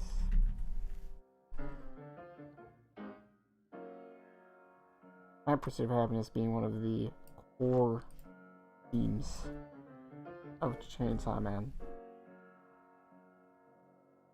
Doing your dreams.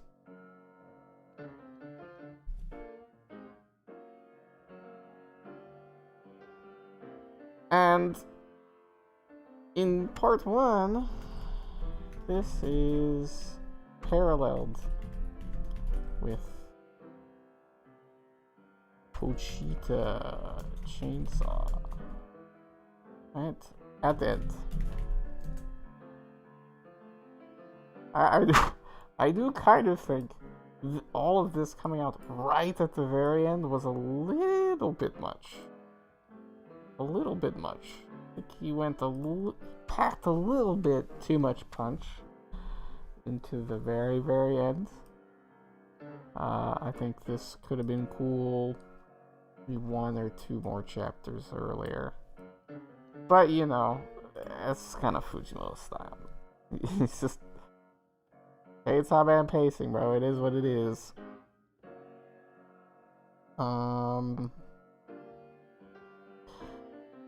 But now, in part 2, we see the other horsewomen of the apocalypse. We have war, famine, death? Question mark? I suppose it's horse people?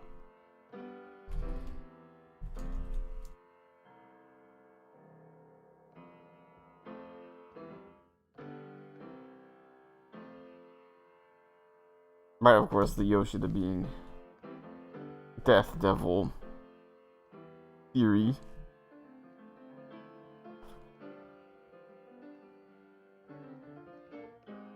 Thing is, they're people, as far as we can tell. We got the, the harbingers of the apocalypse.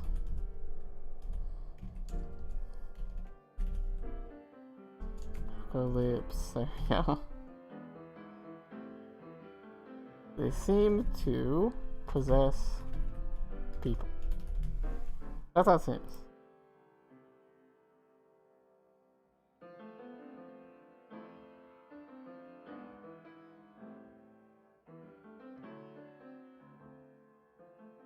Right, and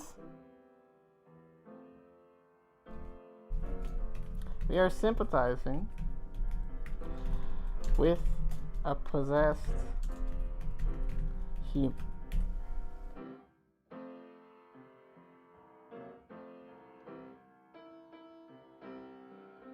So,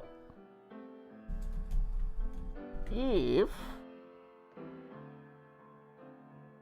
Makima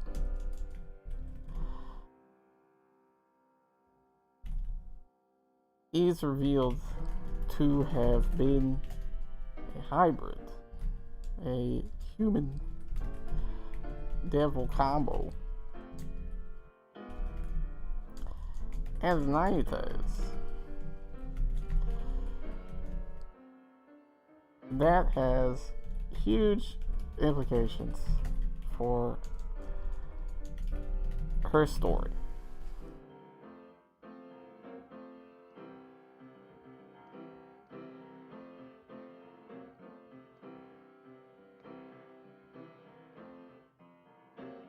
We might not know. Who knows how this works? We don't know. We don't know what's going on with Makima here. But the thing is, at the end of part 1, it's not that we now know the truth, right? It's not like now Makima is fully explained, even though this is, Makima explained. Unfortunately, I cannot fully explain it because Fujimoto has a lot more explaining to do, apparently. But at the end of part 1, that wasn't the case. We were left with a lot of mystery, but it's also kind of one of those things where it's like, Fujimoto, dude, he just doesn't explain stuff necessarily. He just doesn't world build like that all the time. We may just never know. It just is what it is. Makima just was, the girl. She just had all those powers, her abilities. She could do whatever she wanted. She could take control of anybody. So she had every ability, and so she did everything. And that's why he's your Dami mommy who you cannot disobey.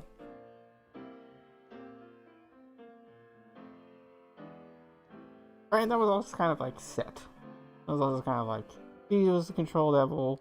The control devil just looks like a woman, and that's just her. And she's a badass, and so she was secretly running the entire Japanese government or something. She was controlling all of Japanese society. Somehow. Right. Oh, duh, bro. Sheesh. Anyway.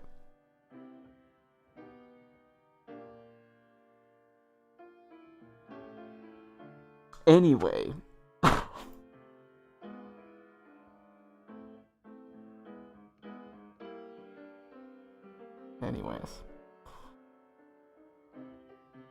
Now that we know all this stuff about other harbingers and the Yoru and the Asa, none of this stuff is settled anymore.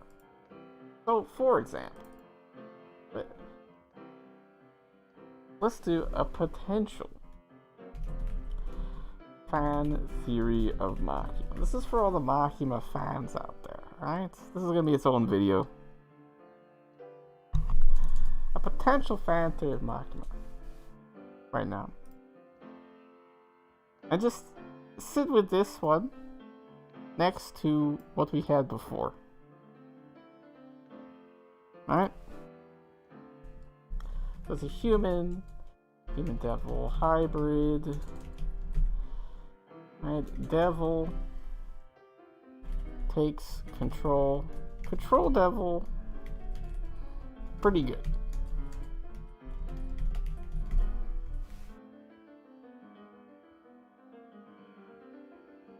Right? We saw the weird bird, it took control of Asa's body, and that's how we have, this Asamitaka War Devil hybrid that is named itself Yoru. Right, the War Devil is kind of stupid and goofy, so they're not necessarily as good at this as a control devil is.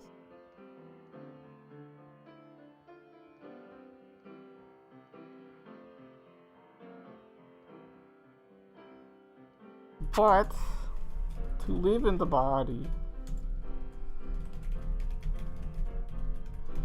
demon has to survive.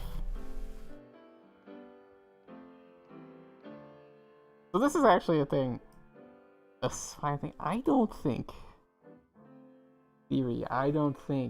that Asa can actually, or the Yoru can actually take over Asa's body. I do not think that the War Devil can fully kill the host and take over their body. I think the body will die. Or rather, the contract that you make to take over a body is survival. Right? The contract that Yoru and Asa made was your body's mine if you want to live. So Yoru has the ability to take control of Asa's body, but in exchange, Asa gets to live. And so, you know, the whole I can kill you thing is a bluff. A grandstand by Yoru to try and take control, but she's kind of dumb, so she's fucking it up. But the control devil does not fuck it up.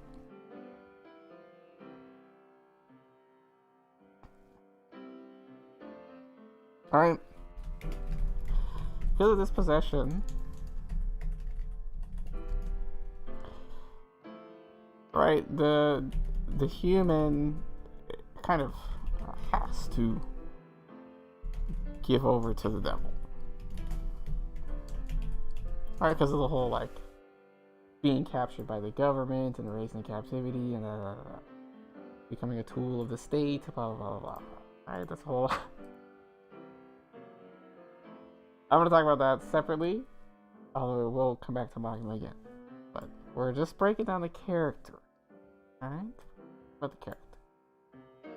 Talk about Makima herself. Talk about the context of Makima another time. We'll get into the politics some more. There's still so much to do, dude. There's so much left. God damn. That needs to stop. Alright. So, the young Makima is a possessed human who is almost completely controlled. Because it's a control devil.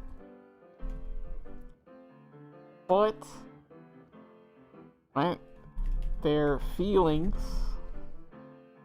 desires, attachments, memories, etc., still vaguely linger. And we even saw this in part 1, e.g. power with Yaoi. Even through a fiend possession, which is a dead body, right? There's still some sort of like connection with human emotion. And for the direct possession, it's like direct. And so, I think, or rather, I don't think, but imagine that Makima is this kind of hybrid.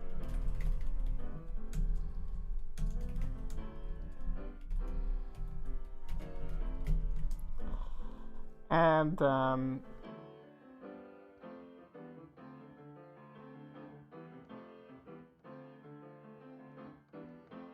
my Marcus is kind of hybrid.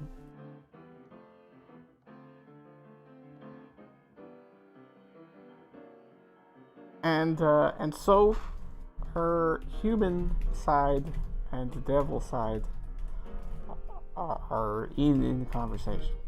Now, because she's a control devil, she's taking such good control so well, right? For Asa and Yoru, most of the time it's Asa, and then sometimes Yoru takes over when she feels like she won't get discovered or whatever. It's not going well. He's fucking it up a lot, but that's because you're stupid. Makima, definitely not stupid. Right, and her human side is the dormant one most of the time. Right? For Yoru, the devil side is dormant.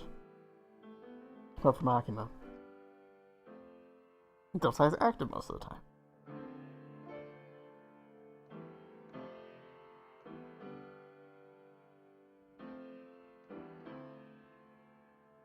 And Control Devil wants to have a normal family type relationship.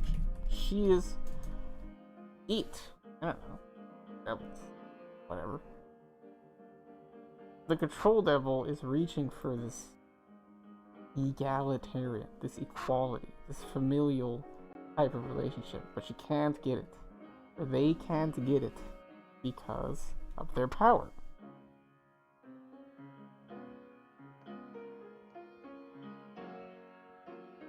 So, and Control Devil knows about Chainsaw's power. Then Makima, this Makima being, devil-human hybrid Makima, meets Denji, not Chainsaw, right? Of course she recognizes Chainsaw. The Control Devil is recognizing Chainsaw. But Makima, the human devil hybrid, is beating Denji. And the Denji is the same kind of hybrid as her. And Chainsaw is a powerful devil.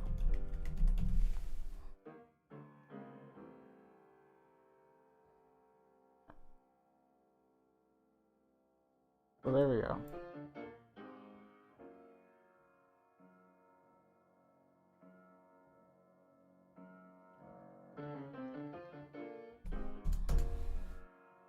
I saw a lot of other stuff aside.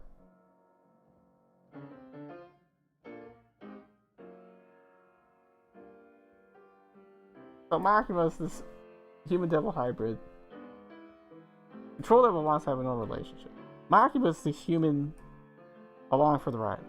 But then Makima and Denji, this human devil hybrid combo team, meets Denji, who is also a human devil hybrid combo team. What kind of hybrid? And powerful. No, it's powerful devil. So, the human side of Makima can feel a normal human connection with Denji. And the devil side obviously has its connection to Chainsaw.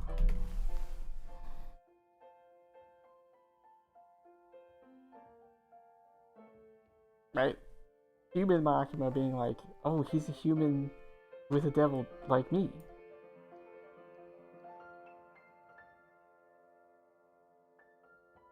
Right? And then Control is like, oh shit, that's Chainsaw. So this is a rare individual who could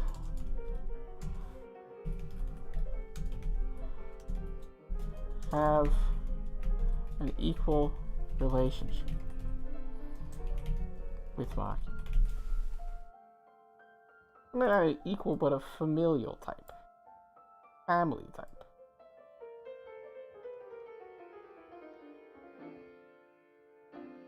A close,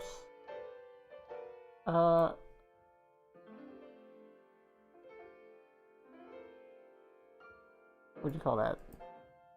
It's non-fear based relationship. That relationship not based on fear.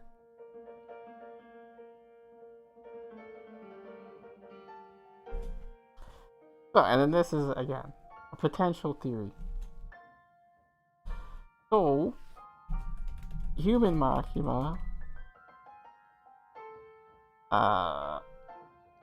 looks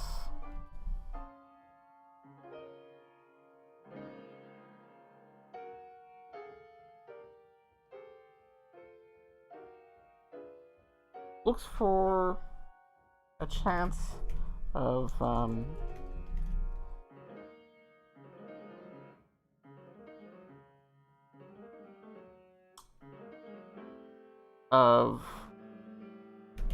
reaching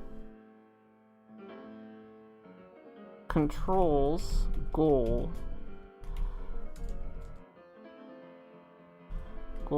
without, you know, without going crazy, you know, eating everything. Right, Control has its evil plan that we all know about. They all learn about Makima's sinister plot. But human Makima's being in there like, look, we don't have to do all that. Here we've got Denji. Denji can be our, you know, family persons. They're just like us. But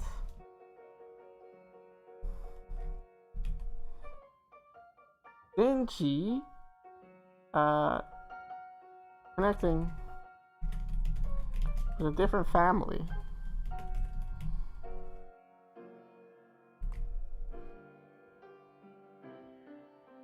ruins us.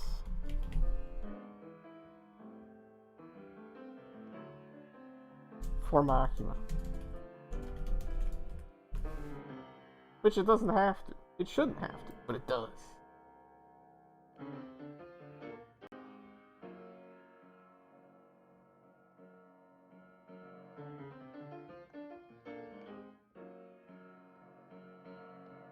Because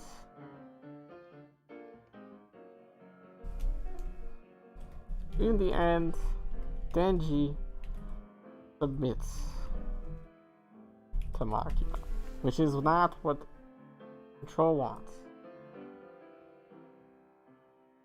And to me,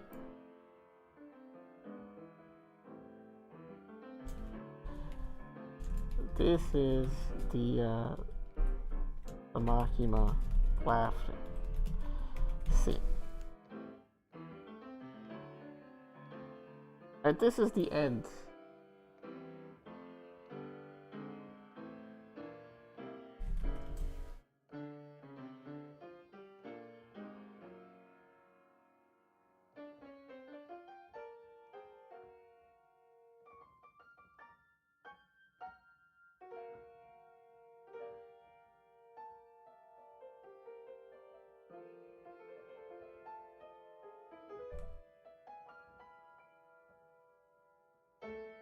Let me pull it up.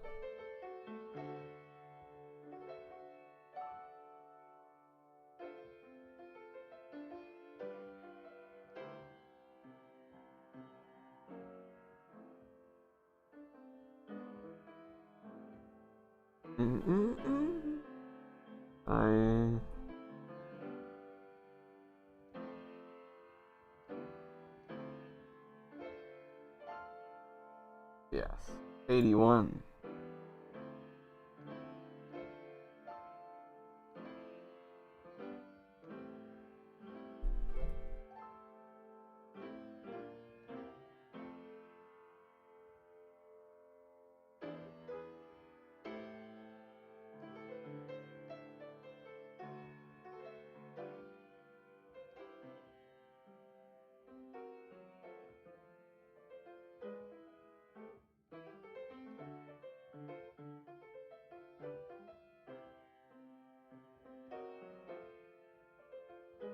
This scene right here.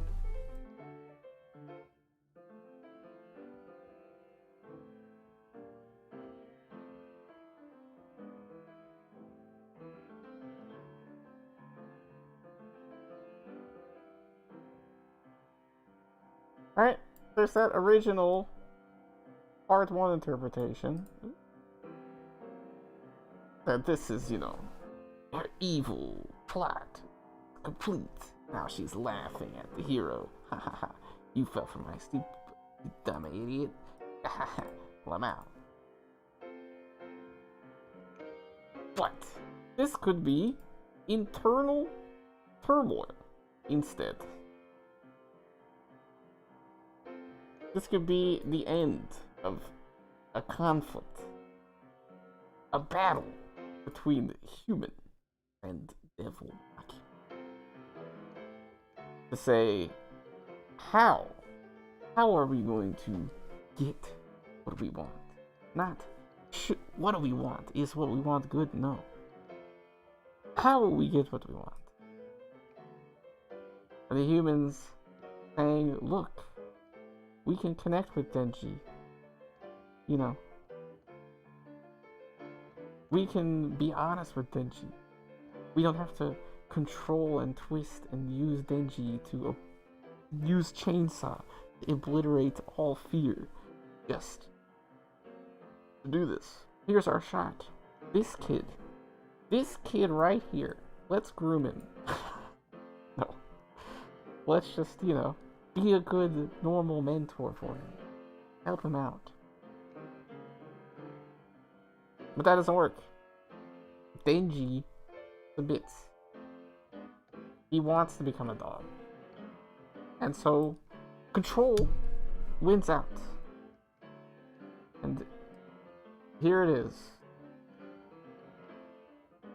And the human Makima has lost. She was wrong. Denji could not be their equal family, because of course he could not, because that's inappropriate, because he's a minor. And that kind of relationship is just difficult to navigate. It's not right. It's abusive.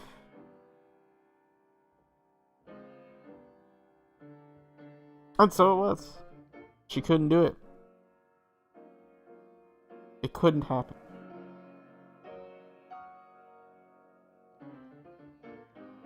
Denji was caught by Control's plot rather than having maybe the maturity, but of course he doesn't have the maturity. He's a kid, right? It's not his fault that he doesn't have the maturity necessary to meet an adult on their terms with their baggage and deal with all that. He doesn't know what the fuck's going on. He's an idiot, right? He can't fucking handle or this bitch is crazy. Makima is evil, right?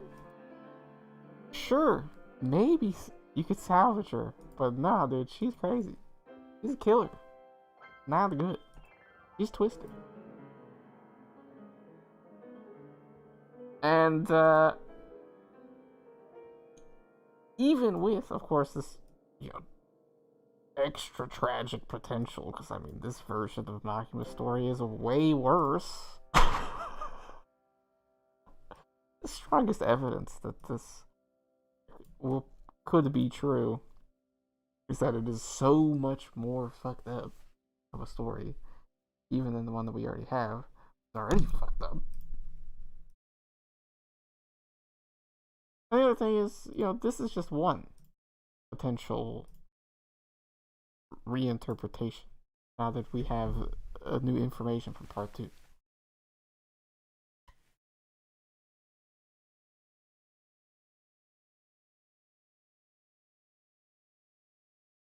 Right?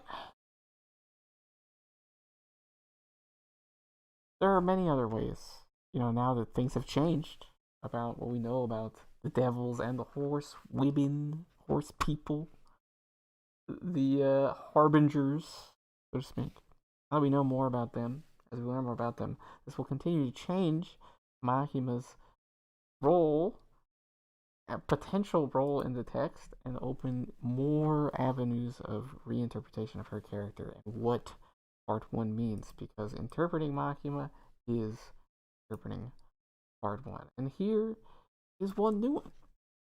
one new way of interpreting Makima now that Nayuta is in the picture, now that Yoru, Asa are in the. I hope that helped. Maybe get your head a little bit around Makima. She's a very complicated character. She's involved in lots of different things, and this was a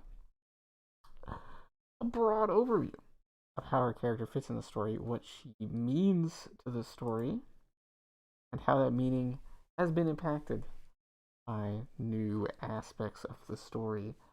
Thank you, everyone, for watching. Thank you, everyone who stopped by at the beginning, chatting a little bit, having a good time. I'm going to do more of that with these things. Catch people as they stop by. That was very fun. This episode is a special episode. It will be edited down. I have the YouTube video proper mask on. Be edited down, probably mostly audio wise, parts of it with do some real proper editing at some point, but we'll get down to that. For now, it is a solid 2 a.m. here. We've got a solid 2-hour stream under our belt. That was fun. Love talking about Makima. Her character intrigues the hell out of me, and we're just scratching the surface. There's more to say, but we'll say it in other videos about other characters and other parts of the story.